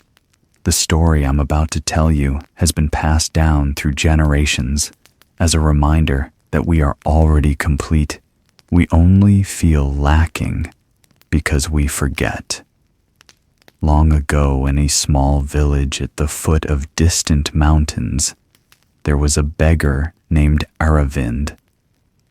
He was born into poverty, orphaned early, and raised on the village's pity. As a child, Aravind knew half-finished meals and restless sleep under drafty eaves. He grew up without a proper home, without guidance, with nothing but a threadbare coat frayed at the shoulders and full of tears, yet the only thing that kept him a little warm through long, bitter winters. From the time he could walk, Aravind learned to hold out his hand for scraps of bread and grains of rice. He went from alleyways to bustling markets, from the temple gate to the edge of the village, knocking on doors and hoping for charity. Sometimes he received a thin bowl of porridge, sometimes only a contemptuous look, sometimes a shout to drive him away. After so many years, he came to believe his life was destined for poverty and could never be otherwise. Aravind had a peculiar habit. Whenever he received some food, he would sit far off, avoiding everyone's eyes, and eat quietly alone. Sometimes he slept by the roadside, curled up in his torn coat, letting the wind whistle past his ears and rain strike his face. The villagers grew so used to that gaunt figure that they no longer noticed him. To them, he was a wandering shadow. Few thought to ask or speak to him. But Aravind did not know that within that very tattered coat a treasure was hidden. Many years earlier, when he was young, he had a dear friend. That friend had to leave the village, and before parting, he secretly sewed a precious gem into the lining of Aravind's coat and gave it to him. He hoped that one day Aravind would discover it and change his life, escaping hardship. But Aravind never noticed. He wore the coat day after day, letting it grow old and finally fall to pieces, never knowing he carried a radiant jewel capable of changing everything. Time passed, and Aravind still trudged along the same roads. He walked by fields, by red-tiled houses, through noisy markets, his gait unsteady and his eyes tired. The village children teased him and threw clods of dirt. The adults shook their heads in disapproval. Some, feeling sorry, gave him a potato or a piece of bread. No one imagined that the withered beggar carried an immeasurably precious gem right inside his coat. Years piled up. Aravind grew old. His hair turned white. His body was skin and bones. He nearly forgot the meaning of life. For him, every day was a repeat, begging in the morning, sitting under an eave at noon, finding a place to sleep at night. When darkness fell, he often looked up at the starry sky and sighed, "My life will only ever be like this." Then one summer afternoon, on a dusty red earth road, Aravind happened to meet his old friend again. The friend had changed bright eyes, calm, bearing a peaceful presence. Recognizing Aravind, he couldn't hold back tears. He bent down, gripped those thin, trembling hands, and asked, choked with emotion, "Why have you lived in such misery for decades?" Aravind sighed, his voice heavy. "Because I have nothing. I was born poor and have only ever begged." How could it be different? The friend was silent for a long while. Then he reached out and tore open a piece of Aravind's ragged coat. The worn fabric split, revealing a gleaming gem within its brilliance so bright that Aravind's eyes blurred. The friend said, voice shaking, "You have been carrying this treasure all along. Why live as a pauper?" In that moment, Aravind was stunned. He reached out to touch the gem. His bony hand trembled. For all those years, he had wandered from one end of the village to the other, enduring hunger, cold, and humiliation, begging for scraps, never knowing that inside the coat he wore every day lay a priceless jewel. Tears streamed down his lined face. Aravind looked at his friend, then back at the gem. His heart filled with amazement, sorrow, and a deep, piercing regret. He could hardly believe that for decades he had lived as the poorest of the poor, while carrying something that could have changed it all. The friend placed the jewel in Aravind's hand, his eyes full of compassion, but edged with gentle reproach. Without another word, he turned and left, leaving Aravind sitting by the road, silently gazing at the radiant jewel in his palm as a flood of emotions surged within him. That evening, the sun sank red, gilding the fields. A breeze drifted through the trees. Villagers passed by and still saw an old beggar sitting there. But in Aravind's eyes, the light reflected from the jewel had changed everything. There is a truth that seems hard to believe, yet is always present. Aravind's story is our story today. A beggar doesn't know a gem is hidden in his coat and lives a life of poverty simply because he doesn't recognize the treasure he already has. In the same way, each person carries within a priceless jewel pure, indestructible Buddha nature. But most forget, allowing layers of ignorance, hurt greed, and fear to cover it, then believing they are inherently lowly flawed and unworthy of happiness. Have you ever felt like Aravind seeking validation in others' eyes, happiness in money and possessions, self-worth in fleeting praise? And when those things slip out of reach, the heart falls into emptiness, seeing itself as a failure, meaningless without value. That is the moment we forget the jewel that has always been within. Innate Buddha nature teaches that we are already enough. No one is born to be base. Deep down, everyone has clarity, compassion, and freedom. But layers of obscuring dust, ambition, anger, envy, along with prejudice and old wounds, make us forget our nature. It's like the sky originally blue. When thick clouds gather, we see only darkness and think the sky has lost its color.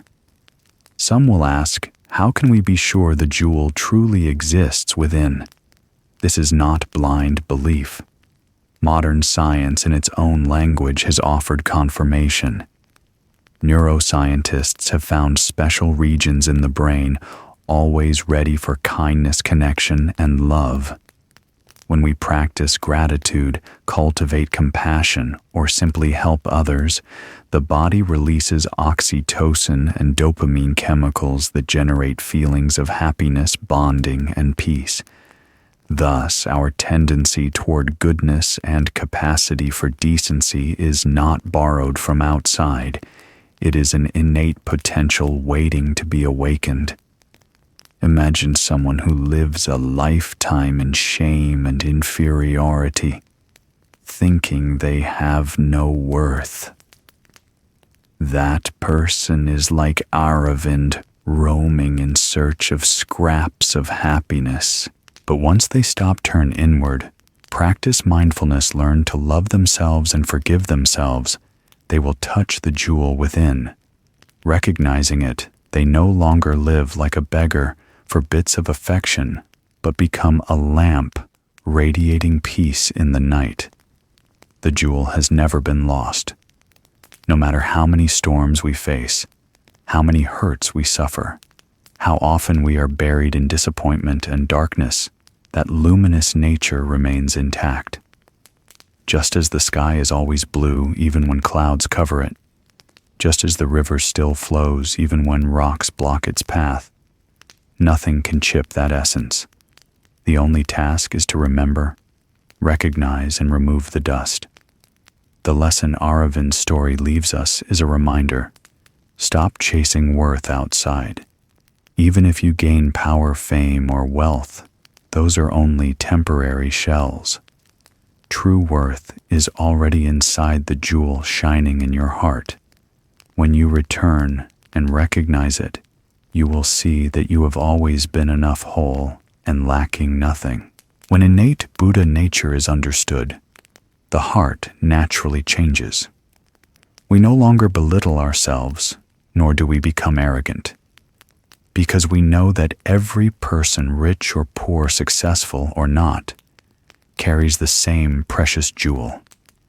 The only difference is that some recognize it while others still forget. From that understanding, humility, gratitude, and love arise naturally. One day, sitting in stillness, you might look back at yourself and quietly ask, "Am I like Aravind, carrying a jewel without knowing it?" That question alone is enough to stir you, to spark curiosity, to guide your steps back within. Because the jewel is not far away, it is still there, waiting to be touched, to be remembered, to be awakened.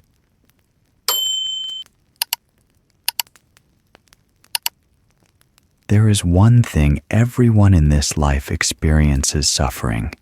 Suffering does not only mean intense pain, great loss, or heavy misfortune. In the Buddha's language, suffering is simply the friction between human desire and present reality. When desire and reality do not match, that feeling of frustration, displeasure, and dissatisfaction, that is suffering. You can see this in everyday life. When you wish for sunshine tomorrow to go out, but a sudden rain comes, you feel annoyed. When you want someone to understand you, but they are indifferent, you feel sad.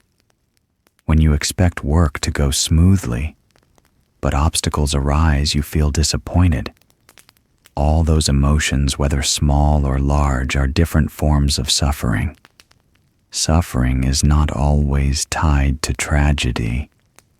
It can be ordinary displeasure, like going out to eat and the dish doesn't suit your taste, or buying a shirt that doesn't look as good as you imagined. Those seemingly small things are also expressions of suffering because the mind is not accepting things as they are. Therefore, suffering is not confined to harsh circumstances. It exists in the everyday bumps of life. The important thing is to see the nature of suffering so we are not swept away by it, and to learn how to live peacefully amid all that friction. Long ago, there was a woman named Arya who was a renowned weaver in her region. Her hands were skillful. Each line of weaving was even smooth and strong. The cloth she wove was not only durable and beautiful, but was sought after by merchants near and far. Thanks to that, Arya became successful and was praised by everyone as the best weaver in the village. Yet behind those praises, her heart was not at ease. The more recognition she received, the more she feared that one day she would fail, that her cloth would no longer be as fine as before, or that someone else would surpass her. She lived haunted by the thought that a single slip would erase the reputation she had built for years. Day after day, Arya sat at her loom, but her mind was no longer serene. The clacking that should have been steady and rhythmic now sounded heavy like drums of anxiety. Each time she threw the shuttle, she wondered, will today's cloth be flawed? Will customers still come tomorrow? Those worries made her hands tremble, and gradually the cloth she wove was no longer perfect. One afternoon, exhausted, Arya dropped her loom and sighed. I'm not only tired from the work, I'm tired of myself. Why is it that the more successful I am, the more I suffer? Just then, a Buddhist nun passed through the village. Seeing Arya's sorrow, the nun stopped and asked what was wrong. Arya poured out her heart, her worries, fears, and endless troubles. The nun listened and then smiled. My child, you are not only a weaver. You are the loom itself, the space in which life is weaving its cloth. Success or failure is only the pattern on that cloth, while your true nature is far greater. When you identify yourself with success or failure, you will always suffer. But when you see yourself as the space that holds everything, you will be free. Those words were like a beam of light shining into Arya's tangled mind. She sat silently for a long time and then suddenly cried.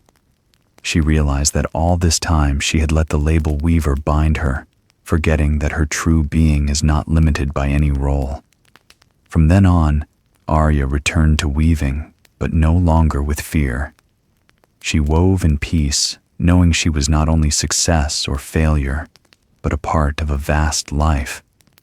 Arya's story is simply an image to help us see the nature of suffering more clearly. Suffering is not life's fault, nor is it fate's punishment. Suffering arises when desire and reality collide. When desire goes one way and reality another, the mind generates friction that is suffering.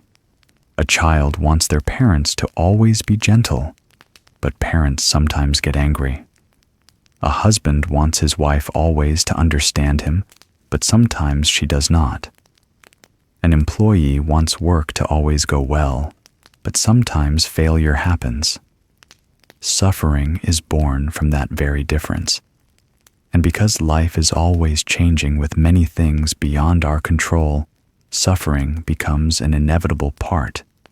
But suffering is not for despair. Suffering is a wake-up bell, reminding us that we are attached, wanting life to follow our will. If we can view suffering as a mirror, we will see the causes within instead of blaming the outside. Have you ever asked, why do people seem never completely satisfied when we achieve one thing we want another? With one house, we dream of a bigger house. With a good job, we want a higher position. With love, we want it to be lasting, complete, and unchanging. That very spiral of craving creates suffering. Reality is always in flux, yet we want it to stand still according to our will. The friction between endless desire and impermanent reality is precisely the dukkha the Buddha pointed out more than 2,500 years ago. It is like riding in a jolting horse-drawn carriage. If we tense up and grip tightly to keep balance, every bump hurts. But if we loosen up and move with the jolts, the journey becomes much easier. The suffering is not in the rough road, but in how we face it. Today, neuroscience offers interesting studies explaining why people feel suffering. Researchers at Harvard conducted an experiment. They found that when people repeatedly cycle through anxious thoughts or unmet expectations, the brain activates the same neural regions as during actual physical pain. In other words, when the mind clings to desire and disappointment, we add another layer of suffering to ourselves. Conversely, when people practice mindfulness, observing reality as it is, without clinging and without resistance, the brain releases serotonin and endorphins, which help reduce stress and bring a sense of peace. What the Buddha called dwelling in the present is exactly what modern science confirms. By contacting reality as it is, we suffer less. Returning to the weaver, Arya, what made her suffer was not the loom or the cloth. She suffered because she identified herself with success. When praised, she felt she had worth. When she feared failure, she felt she had lost everything. Her mind was bound by the label best weaver to the point of forgetting she was more than that. The nun's teaching opened a door for her. A person is not only what they produce, not only achievements or failures, but the vast space that holds them all.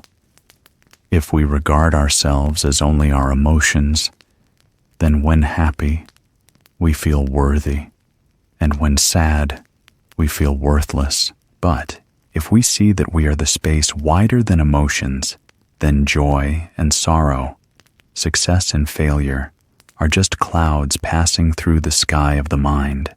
The sky does not diminish because there are clouds, nor does it need to hold on to clouds to know it exists. In modern society, many are like Arya. Some tie themselves to work. I only have value when I succeed. Some to appearance. I am lovable only when I am beautiful. Some to relationships. I can only be happy when someone is by my side. That identification makes them insecure because life is impermanent. Success passes, beauty fades, and relationships change. When those things vanish, they feel empty and worthless. If we look back, we will see that our essence has never been lost. Even when we fail, we still have life breath and the capacity to learn and love. Even when we are sad, we still have inner space to recognize and transform. Like Arya, if we see ourselves only through the cloth, we live and die with it. But if we see ourselves as the loom, the cloth is only one part of the journey. Suffering is not for us to resent, it is for us to awaken. Each time suffering appears, it reminds us we are demanding life bend to our will. It is like a bell stop, look more deeply. If we can listen to that bell, suffering becomes a teacher. It teaches that true happiness does not come from total control of life, but from the ability to live in harmony with it. Someone who fails in their career may think it's the end, but if they see suffering as a teacher, they will recognize it as a turning point, a chance to learn. Someone betrayed in love may feel their world collapse, but if they look at suffering with mindful eyes, they will see it as an opportunity to understand themselves and others more deeply. In this way, suffering is no longer an enemy, but a guide. Finally, the lesson from Arya the Weaver is this: we are not only our emotions, not only success or failure, we are the vast space that can hold them all. When we recognize this, suffering no longer chains us. We still live, work, and love, but without bondage. When success comes, we smile. When failure visits, we also smile, knowing both are merely patterns in the fabric of life. What remains forever is the great loom, our free and peaceful true nature.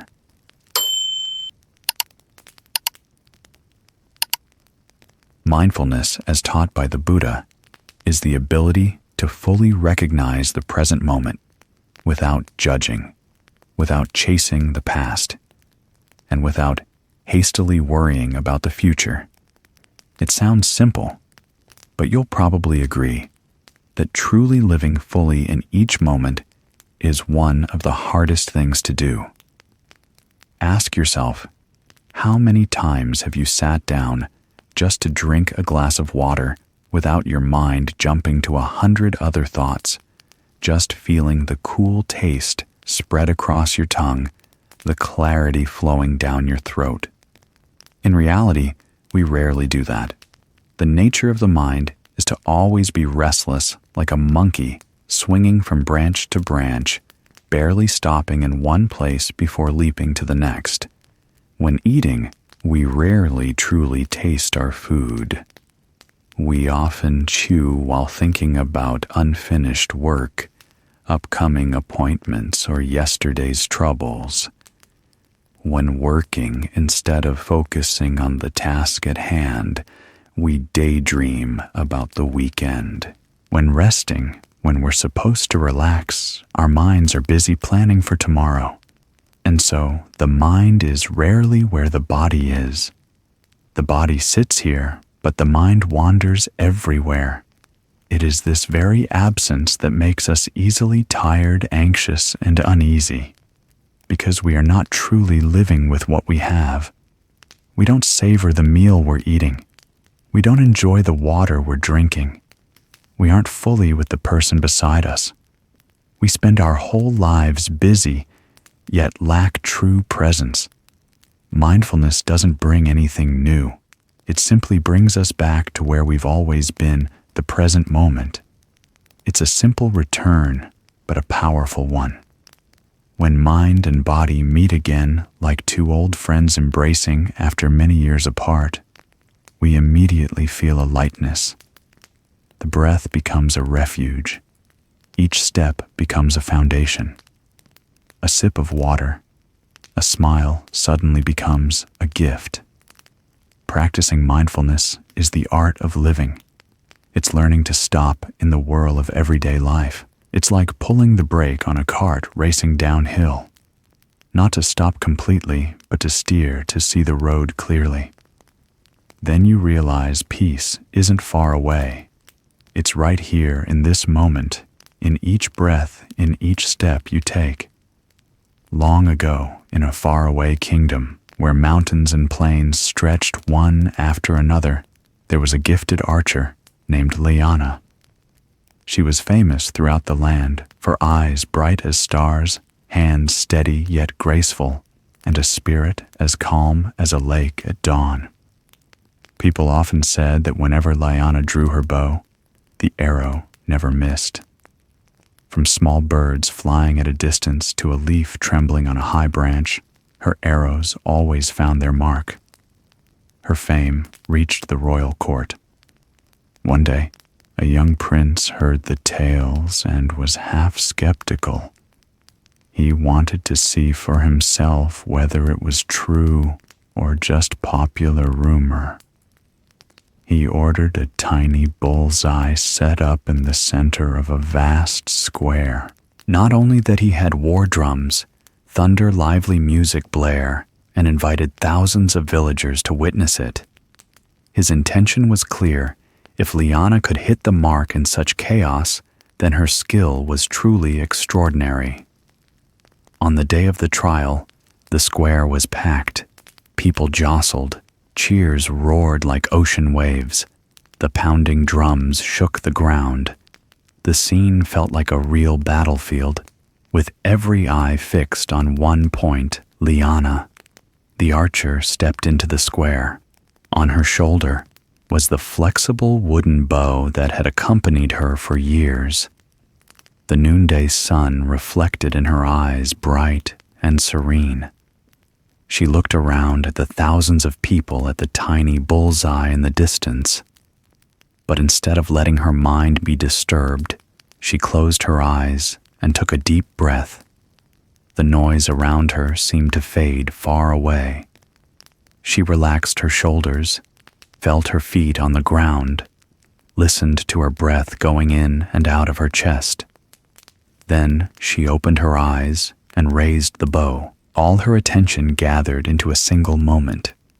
No crowd, no drums, no prince or anyone else. Only her, the bow, the arrow, and the distant bullseye. Her fingers gently drew the string. That taut, delicate sound rang like a heartbeat.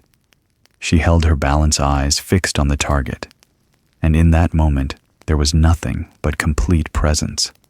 No judgment, no thinking, not the slightest quiver. She released. The arrow hissed through the air and drove straight into the bullseye. A crisp thunk rang out, and then silence. In that instant, the entire square went still, then erupted into cheers, applause, and shouts of her name. People leapt up and hugged one another, as if witnessing a miracle. The prince was astonished. He had expected to see Liana waver under pressure to watch the arrow stray by an inch. But the result was undeniable. She had hit the mark amid chaos. Before the crowd's cheers died down, an official stepped forward and asked loudly, "Master Archer, what is your secret? Is it the strength of your arms or the years of grueling training?" Liana smiled, a light breeze of a smile bright as the morning sun. She replied, "It's not arm strength nor only technique. The secret is presence. Only when my mind is completely here in this moment, without judgment, without wavering, can the arrow hit its mark." Her words echoed across the square. The crowd fell quiet, as if to absorb each syllable. They realized that what kept the arrow true wasn't just hands or skill, but the ability to master the mind. The story quickly spread throughout the kingdom. People no longer praised only her archery, but also spoke of Liana's wisdom. She had taught a precious lesson: when the mind is agitated, no matter how skilled you are, the arrow easily misses. But when the mind is fully in the present, even amid turmoil, we still find the right path. From then on, Liana was called the mindful archer. Not just for her skill, but because she showed everyone the power of presence. And that lesson beyond a single contest became a reminder for generations: if you want the arrow of your life not to go astray, learn to live fully in the present moment. Mindfulness is like the arrow. When the mind is scattered, the arrow goes off course. When the mind is pulled by the past or rushes anxiously toward the future, the arrow drops along the way. Only when the mind is gathered in the present, undisturbed by turbulence, can the arrow fly true and strike its destination. In life, almost everyone has felt this. You're driving along a familiar road, but your mind is absorbed in unfinished work, a conversation that felt incomplete, or tomorrow's worries. Then you suddenly startle and realize you've traveled a long stretch without remembering the turns or the lights you passed. That is when the body is here, but the mind is absent. And that absence, if it happens when something important requires focus, can be dangerously costly. The danger is that not only can the arrow miss the mark, but an entire life can drift off course without mindfulness. A wrong decision can arise from a few moments of a foggy mind. A relationship can crack from too many times of not truly listening. A great opportunity can slip by because the mind is caught in the old instead of present to the new. Mindfulness isn't far-fetched. It's the capacity to return to each moment. Just as an arrow needs focus to hit the mark, life needs full presence to move in the right direction. When mindfulness is present, work becomes clearer speech, more sincere, and every action is linked to wisdom rather than impulse. Life does not wait for absent minds. If we don't live fully in the present, we easily wander into roads of regret and anxiety, But when we know how to return, gathering the mind as the archer gathers the arrow, each step becomes steady. Each choice becomes clear, and the path of life itself becomes brighter. One important benefit of mindfulness is that it creates a pause. Between an event and our reaction, there is usually a tiny gap. Without mindfulness, we react by instinct. Anger leads to shouting fear, to running away, craving, to rushing in. With mindfulness, we see the emotion arising. We stop, breathe, and choose a response guided by wisdom rather than impulse. For example, when someone insults you without mindfulness, you snap back with harsh words. With mindfulness, you recognize, this is anger arising in my mind. You take a breath, smile, and choose gentler words. In that moment, mindfulness has become wisdom. Modern science has studied mindfulness extensively.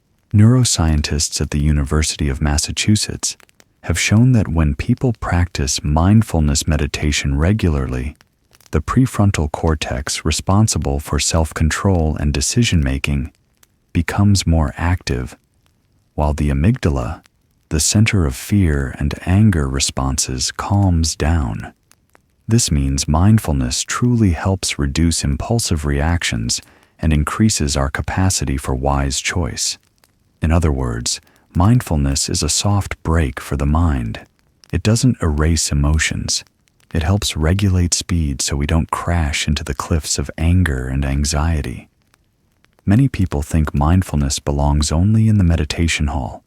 In fact, it can be practiced in the smallest actions. When eating, just eat. When walking, just walk.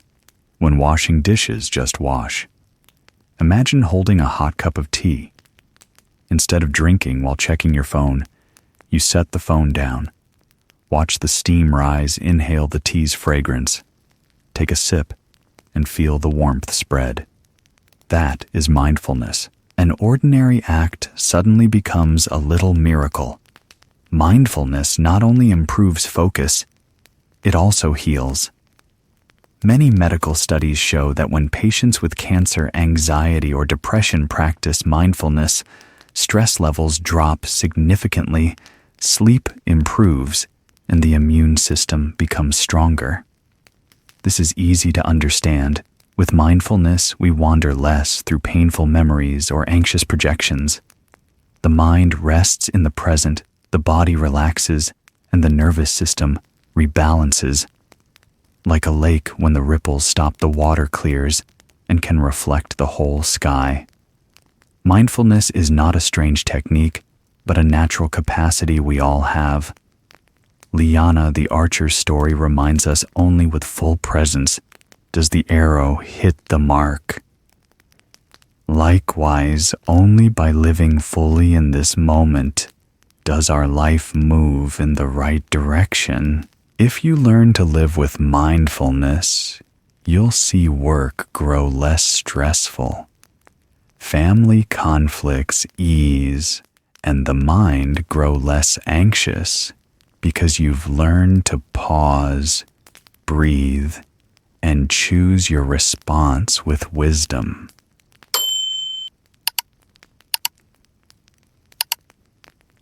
There are moments in life when a person reaches the very limit of exhaustion. At night, lying in the dark amid all the turmoil, you may have silently asked yourself, "Do I still have the strength to get up? Is there any light left in this life for me?" Such questions echo in the silence like a voice from a deep valley, repeating over and over, making the heart feel even heavier.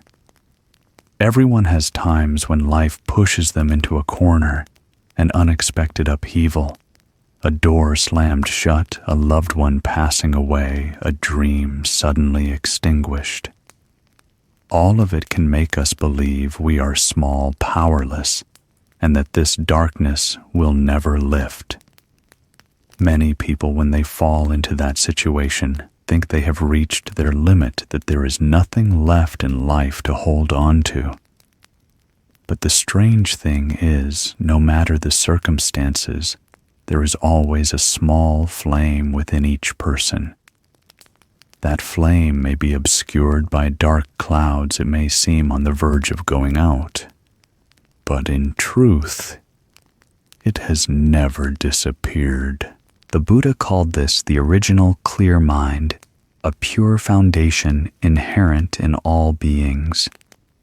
It's only because layers of suffering, afflictions, and ignorance cover it that we forget it, like forgetting that the blue sky still remains behind the gray clouds. Deep trust is believing in that flame, believing that in the darkness of despair, there is still a light to guide the way, believing that after the rain, the sky clears, believing that the mind is originally wholesome, originally bright and capable of healing and renewal. It's not a blind faith in something external, but a faith in the capacity for awakening within. You might ask, but when everything collapses, when the heart is full of pain, how can I believe in the light within me? That question is actually the starting point of the journey. Because the moment you ask it, you have gently turned inward. You've begun to look within yourself instead of only relying on the outside. The Buddha's teaching reminds us the mind is like the sky. There are days when the sky is gloomy, dark clouds spread across it, and storms roll in. But the sky has never lost its blue. Clouds are only what pass by. The sky remains intact. Likewise, worries, anger, and disappointment are just temporary clouds. Your pure, clear, original mind is still there waiting for you to recognize it. In life, when facing suffering, many people try to run away or deny it. Some seek oblivion in alcohol, drugs, or short-lived pleasures. Some shut their hearts and let darkness take over. But the more we run, the thicker the darkness becomes. Only when we stop, look deeply within, and raise a faith that even if dark clouds cover everything, the sky is still blue, do we begin to walk the true path of transformation. That faith is not a vague promise. It is an experience you can verify. When you believe you have the capacity to change, you will find the strength to go on. When you believe the mind is originally bright, you will no longer identify yourself with the darkness. Deep trust, therefore, is the doorway to renewal.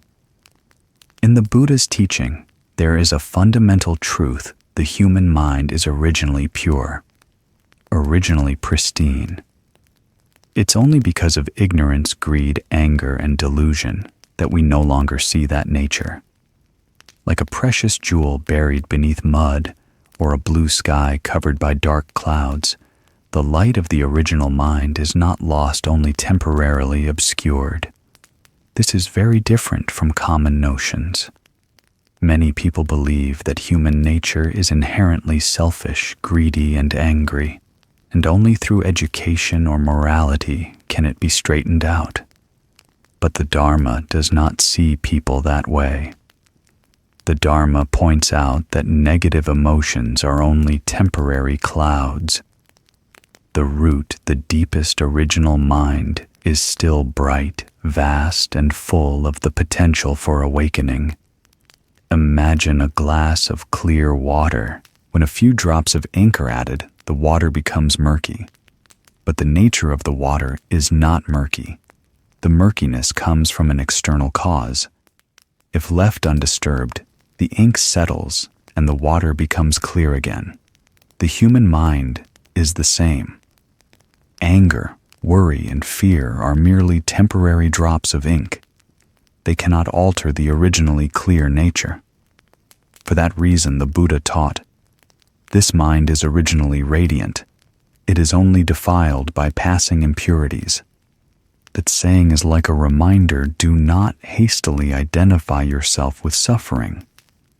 A person who is worried does not mean that the entirety of that person is worry.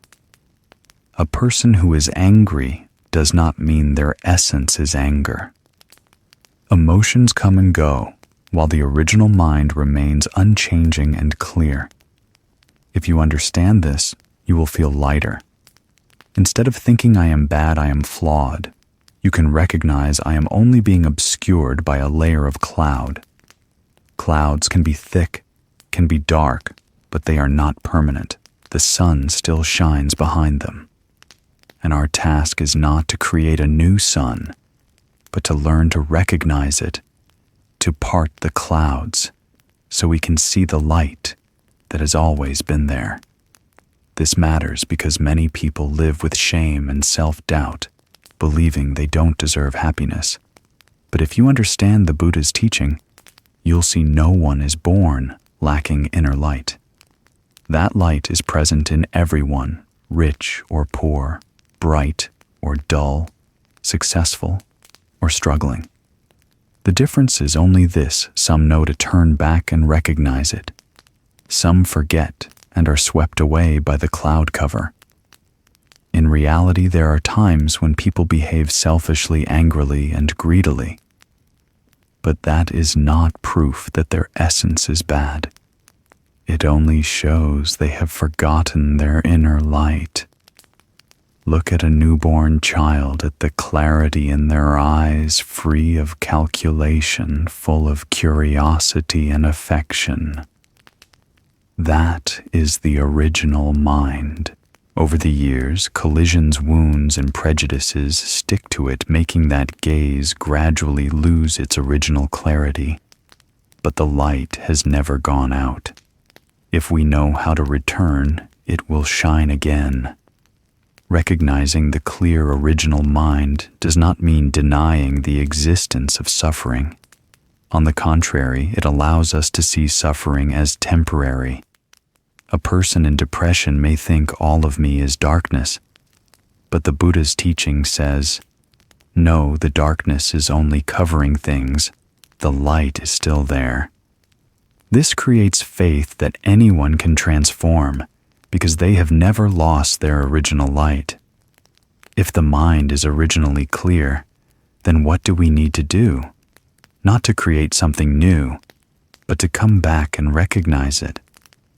Like a thirsty person standing by a stream, yet not knowing it, and so continuing to lament. When they realize there's a stream right there, they only need to bend down and drink. There is no need to search far away. The clear original mind is the same. It has never left you. You simply forgot. And remembering is the starting point of all transformation.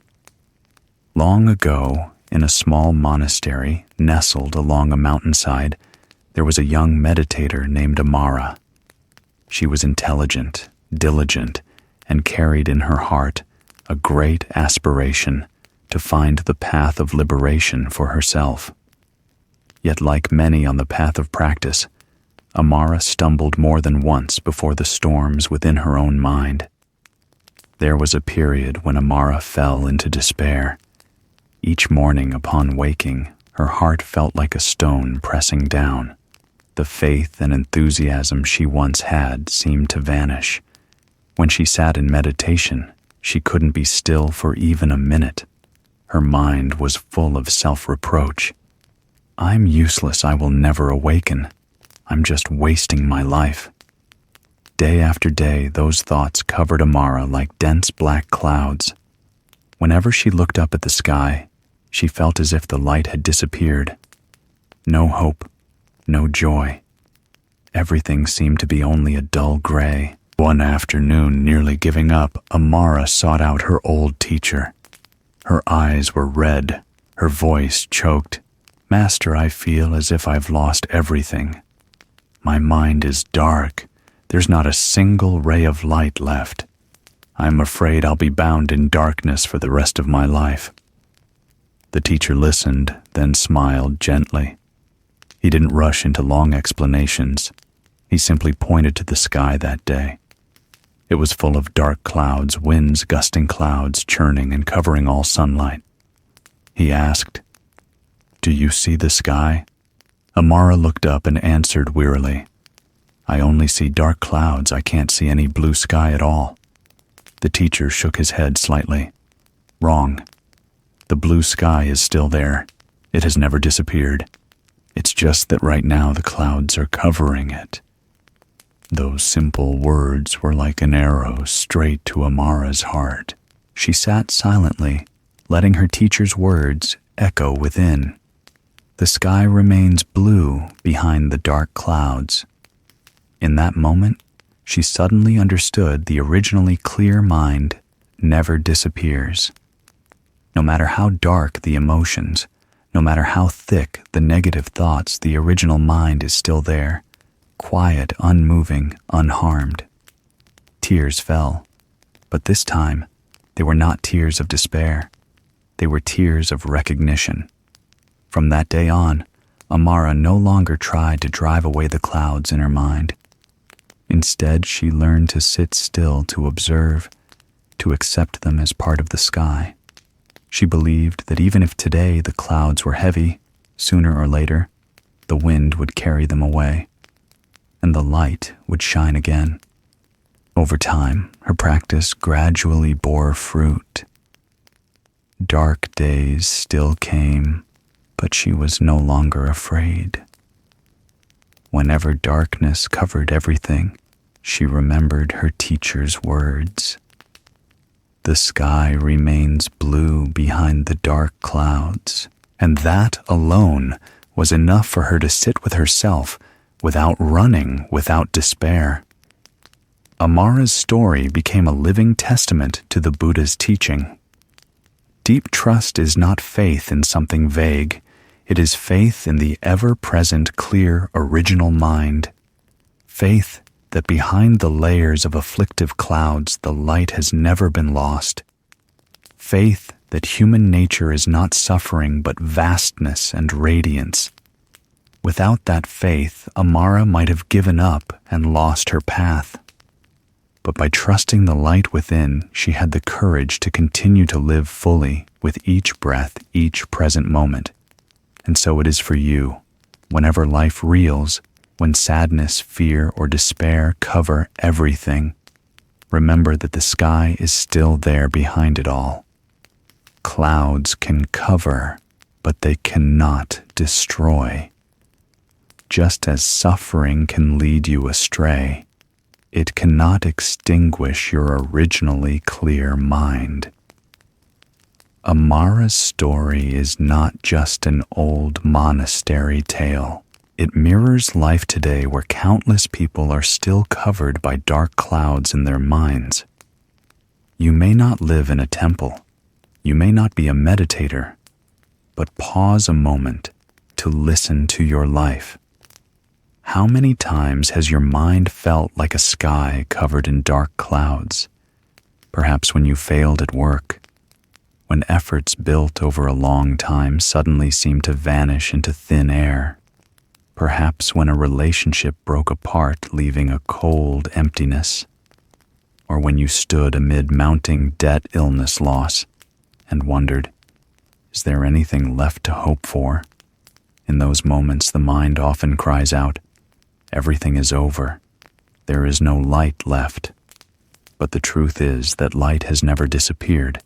It is only temporarily covered. Like Amara, we often forget the basic point.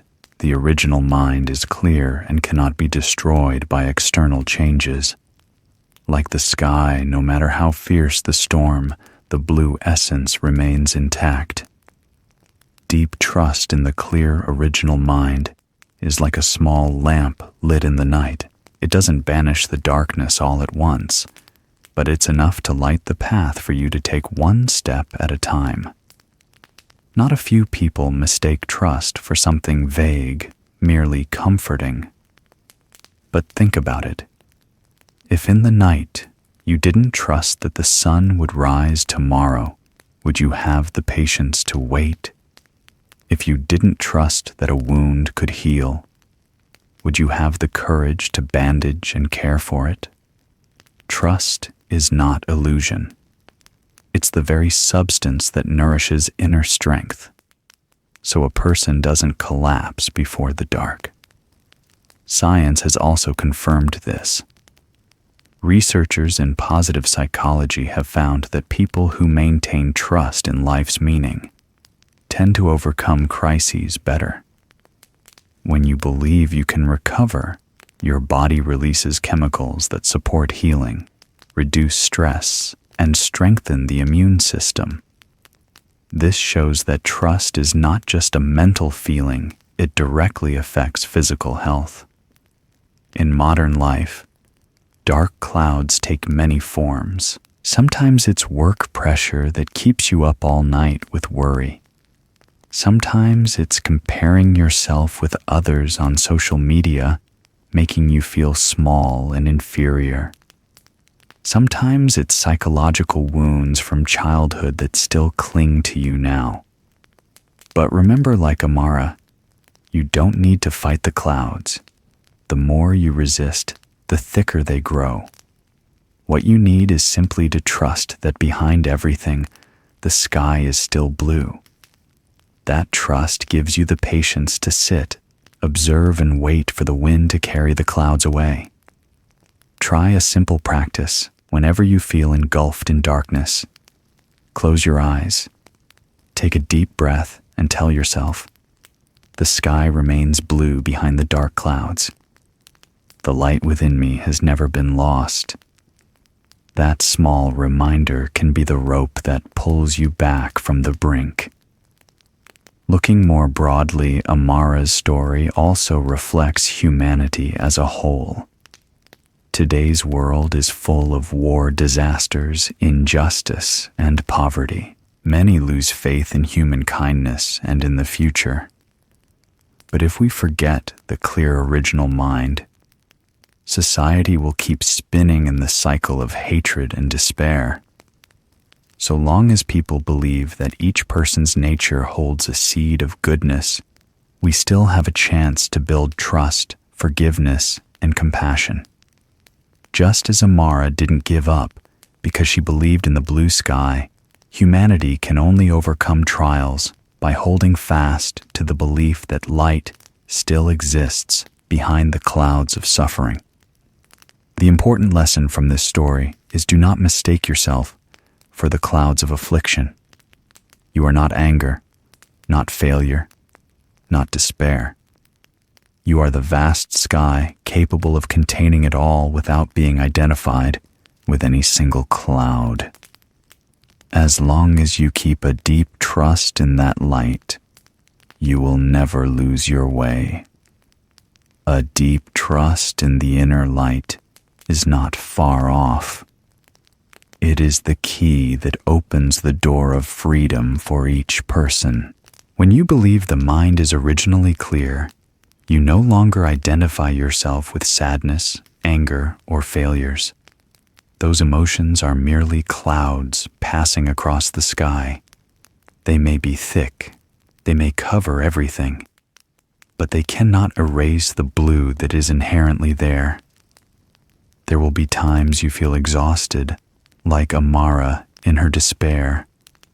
But with a single reminder, the sky remains blue behind the dark clouds, you will find your strength again. That trust doesn't replace effort, but it keeps your steps from stopping halfway. It is the small lamp that lights the way, helping you walk through the night to reach the dawn. And once you recognize the light in your heart, you won't live only for yourself. You will look at others with more compassion, knowing that they too hold the same bright jewel within. That deep trust, when safeguarded, becomes a source of comfort, a source of strength, and the wellspring of all transformation.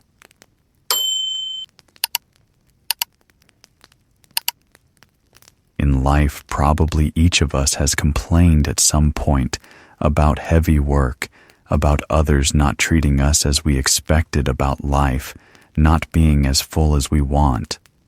But the more we complain, the more we suffer. The more we compare, the more uneasy we feel. The Buddha taught that the practice of gratitude is the root of peace. When we are grateful, the heart opens. When we complain, the heart immediately contracts. Gratitude is not just words said at the surface. Gratitude is a way of living a deep contemplation that everything we have today did not come by itself. Behind every grain of rice, every drop of water, every breath is a long chain of conditions, seeing that our hearts cannot be ungrateful. And within that gratitude, happiness quietly sprouts. Long ago, in a small village by the forest, there was an old man named Heron. The village lay amid vast rice fields, surrounded by green forests and low mountains. The villagers mostly lived off their fields, farming and small trades at the market. Life there was peaceful, yet it could not avoid the hardships of weather harvests and even the divide between rich and poor. In the village, Heron was known not because he was wealthy or talented, but because of the gentle smile always present on his gaunt face. He lived a poor life. His home was just a little hut of bamboo roofed with old palm leaves that leaked everywhere each rainy season. His clothes were patched and worn to the point no one could tell their original color.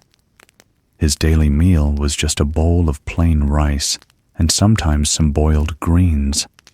On rare days, there might be a bit of dried fish or a yam. And yet, strangely, everyone who met him was struck by his serene bearing and warm voice. The village children loved to linger around him, listening to him tell old stories in a soft, lilting tone. The adults respected his calm. They had never seen him lose his temper or blame life. Someone once whispered, "It's strange old Heron is so poor, yet lives as if he holds a treasure.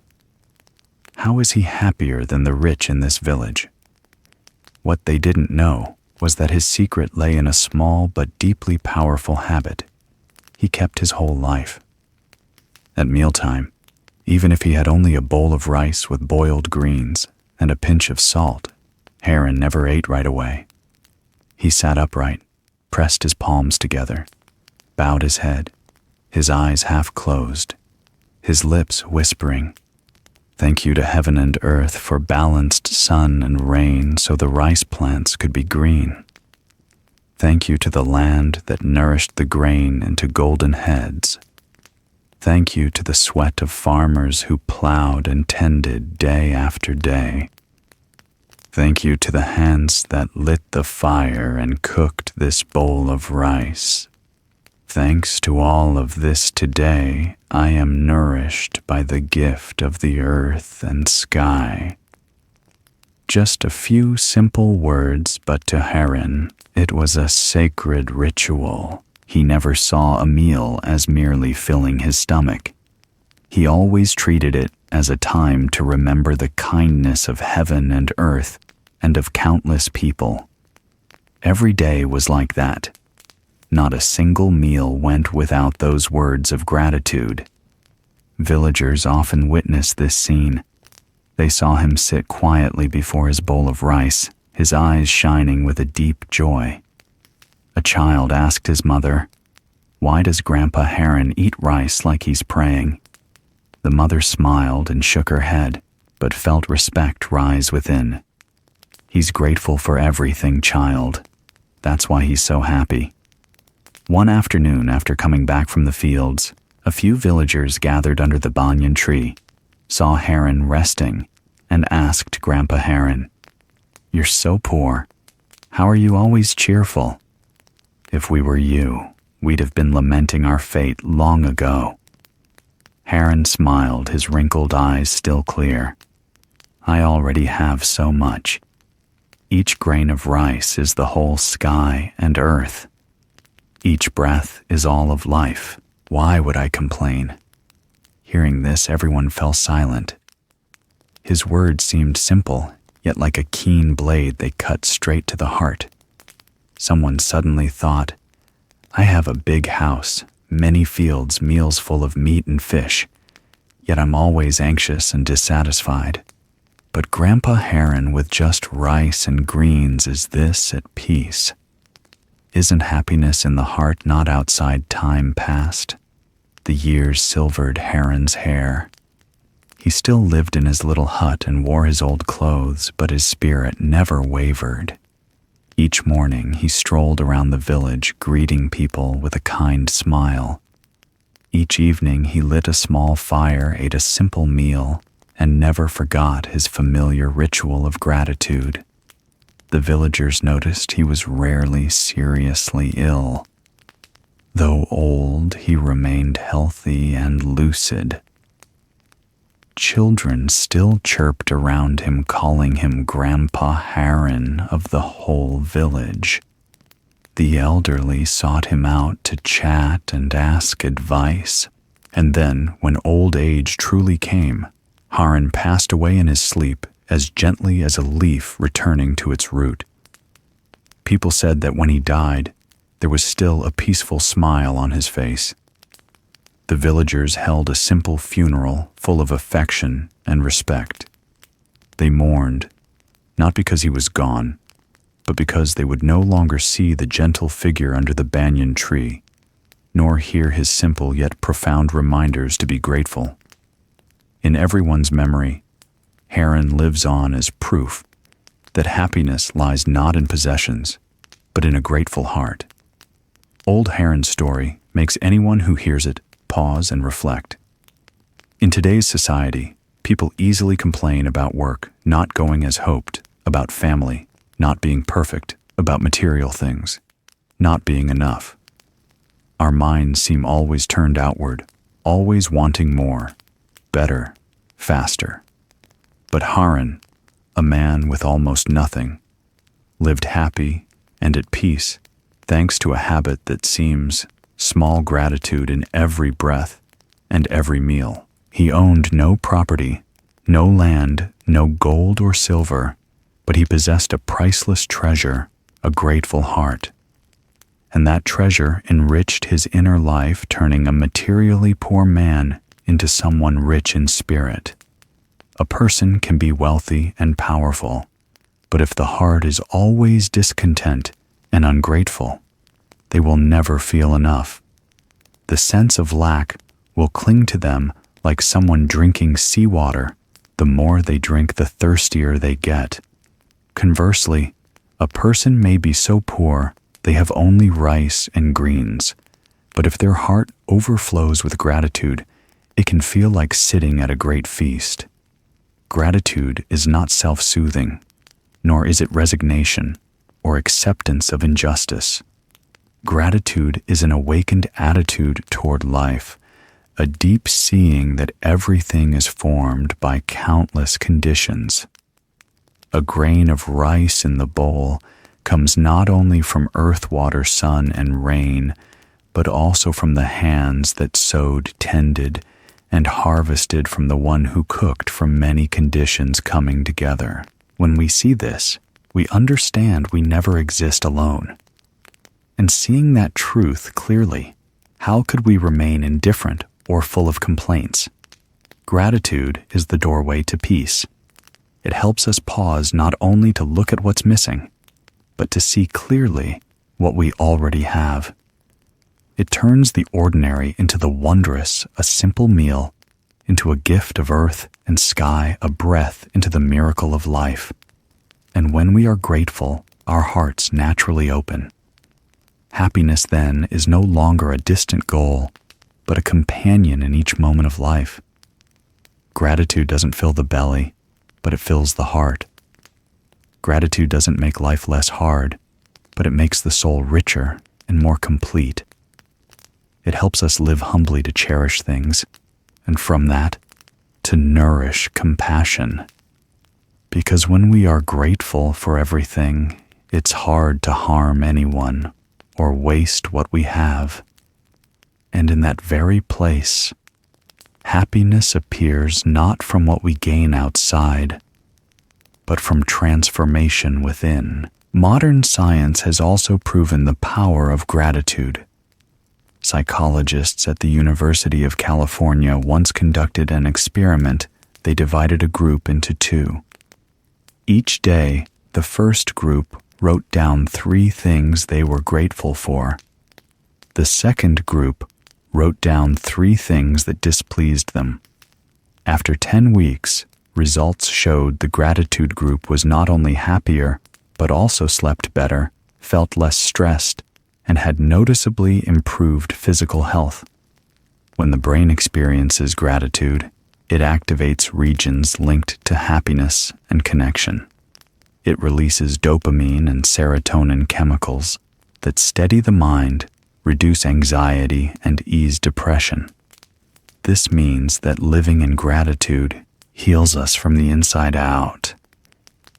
What the Buddha taught more than 2,500 years ago has now been confirmed by science. Gratitude is the root of peace. Try looking back at a day in your life. When you open your eyes to the morning, have you ever paused to thank the breath still in your chest? When you eat a meal, have you stopped to be grateful for how many people contributed to that food? When you walk outside, have you ever felt grateful for those who keep the roads clean, the workers who set up power lines, the people who transport goods? With a grateful heart, nothing around us is small. A lamp lighting a room stands behind a whole electrical system. A drop of water from the tap stands behind a long chain of labor. A loved one's smile stands behind so much love and silent sacrifice. Gratitude turns each ordinary thing into something wondrous. It makes us complain less, compare, less resent, less. And in that place, we find peace. In truth, humans tend to complain easily. A delicious meal is missing a pinch of salt, and we remember the blandness. A smooth workday ends with one criticism, and we sulk all week. The mind exaggerates what is unsatisfactory and forgets the thousands of good things already present. The Buddha taught that gratitude is the remedy. When you feel yourself about to complain, try stopping, take a deep breath, and ask, "In this moment, what can I be grateful for?" With just a shift in perspective, you'll see countless reasons to say thanks. A friend scolds you, but at least it shows they still care. A sudden rain leaves you soaked, but thanks to rain, plants are green. A tiring day, but you have a bed to rest in and a roof to keep out the weather. Gratitude is the path that leads us out of the shadow of complaint. People say Heron lived to old age and remained healthy. Not because he had some magic medicine, but because his heart was always light. Science also shows that people who practice gratitude regularly have steadier heart rates, more balanced blood pressure, and stronger immune systems. Gratitude not only beautifies the soul, it strengthens the body. This shows that the practice of gratitude is not just spiritual comfort. It's a way of life with practical benefits. Haran's story. The story of gratitude teaches us something simple, yet profound. Happiness doesn't come from what we add, but from recognizing the value of what we already have. When we live in gratitude, we no longer chase endless desires. The mind is steady, the heart opens, compassion arises. And in that moment, happiness is no longer a far-off goal, but a companion. Journeying with these old Zen stories, we seem to be illuminated to see our own lives. Each story seems simple, yet it opens a deep door to the nature of life. From the lessons of non-self and impermanence, to the middle way, gratitude, letting go, and trust in the inner light. All of it is not distant philosophy, but practical keys for people today to find peace in a turbulent world. The Buddha once taught, "In life, suffering is unavoidable. but we can learn not to be bound by it. The Zen stories illustrate this vividly: the person carrying a raft on his shoulders, the potter who turns a crack into gold, the old man grateful in every meal. Each story reminds us that happiness is not in avoiding all suffering, but in the ability to be awake, grateful, and to transform it. In modern life, where the pace is fast, the pressure is high, and constant comparison wears down the heart, these Zen lessons are all the more precious. They do not tell us to leave the world. They teach us how to live in it with a steady mind. Non-self helps us cling less to the fragile ego. The middle way reminds us to keep balance. Impermanence teaches us to cherish the present moment. Gratitude opens the heart so happiness is no longer far away. This journey ends, but the lessons still echo. Each story is a seed. If we plant it in the heart and care for it through practice, it will sprout into wisdom and peace. If you feel these sharings have touched your heart, please help spread them. Subscribe to the Buddhism Seeds channel. Click like, share the video, and leave a comment below. Which story in this journey made you reflect the most? Your sharing will help the community nourish seeds of mindfulness together, so the light of the Dharma spreads and brings peace to many people.